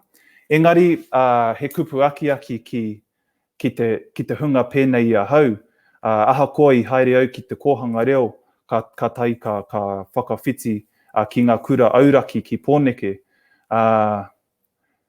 Nō reira, i te pakeketanga o te tangata, he maha ngā ara ki te ako i te reo pēnei i te wāno o Aotearoa, i te wāno o Raukawa, takiura ki Aotearoa nei, ki Tāmaki Makaurau nei. Nō reira, he maha ngā ara kia ako i te reo, karawhiua. Te rangatira e kapua ko koe te whetu tīrama o te pō nei. Nei te kōhanga reo e whakaaro atu ana, e ngākau nui atu ana ki a koe, e tuku ana i ngā oha kia pai ai tō whakatutuki i te ahi kātanga o tō reo, i te ahi kātanga o tō ao Māori, Me te whakatutuki i te kōrero a tā Hemi ki ngā hoea i hoki mai te pakanga tuarua. Ko tana ki hoki atu ki o koutou marae kāinga, tū Māori mai, tū Māori mai, tū Māori mai. E te rangatira e kapua, tēnā koe, tēnā koe. Tēnā kōrua o tira, tēnā koutou o te kōhanga reo, ngā pau, ngā rangatira, ngā niho paraua, tēnā rau atu koutou. Kia pai te pō. E te iwi kua tai tātou ki te pito whakamutunga o te pō nei, me hoki mahara ki ngā kai whakawhiwhi katoa, me tuku mihi ki o rātou kōhanga reo, o tira o rātou kārangarangatanga maha. E hara i te mea, nā rātou noa, tēnei waka i hoe, engari he hoe taki mano, i mātua rautia rātou e te tini e te mano, tēnei te kōhanga reo, te tuku mihi atu nei kia koutou. Ai, tautoko maerika tēnei te pakamana, te pakakotahi, i a tātou tēnei poipoi ana i ngā honotanga kia whānau hauai tō tātou reo, ia te rā, ia te pō, ia te ahi, ia te ata no hoki, ai oranga pai mo tātou. Engari, e kore, e mahue ngā mihi ki koutou, e hiko e tonu ana ngā waiwai o te kaupapa, ngā ringa, ngā pakahiwi, ngā mata, ngā puna, ngā tuke, ngā ihu, ngā patu, ngā ārero pukara, ngā waha hoki, e hāpai tonu ana i tēnei kaupapa.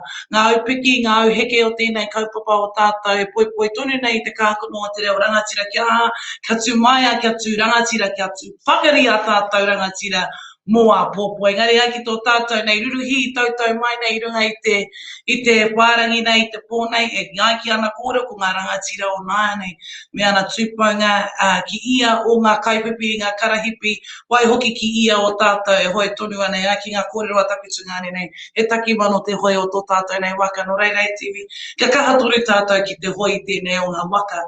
Tērā pēr te ahua nei ko pakakapi a tātou tēnei wahanga mā tātou manu tiori o murihiku, hei pakareka, hei pakangāuri, hei pakamoi a tātou, i tēnei o ngā wahanga, tāri a te wai tiwi ka parai ai tātou, ai te apopu me te manako ia, ka pai wā, ka toa tātou i roto i nei ararei ākura, tamariki mā, koutou hoki, kai ako mā, tātou hoki o te kōhanga reo e para tonu ana i te huarahi e mihi kau atu ki te tini me te mano, e Māori ai te kōrero i tō tātou nei reo rangatira. Kia ku rangatira, kei ngā puti o murihuku, tā tātou waiata, whakamutunga mo te pō, tēnei te kōhanga reo te whakakapi i ona tatau mo te wā, a taihua hoki mai. Kia ora, tēnei te tuku mihi kia matua rāniera kōrua ko Auntie Shay mo te whakahaere i tēnei pō. Tēnei te tuku mihi hoki kia koe matua tāwhiri. No reira. No reira, tēnā, kaitai katoa. Kia pai. E!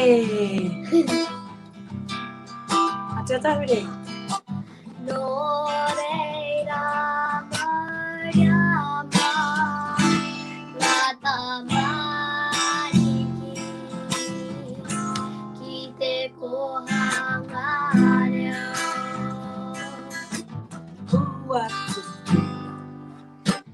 Kua te pura hei oranga, mo te iwi Māori. Mā te matua i te rangi, hei arahi, te kohanga. No reira mariama, ngā tamariki, ki te kōhanga reo. No reira.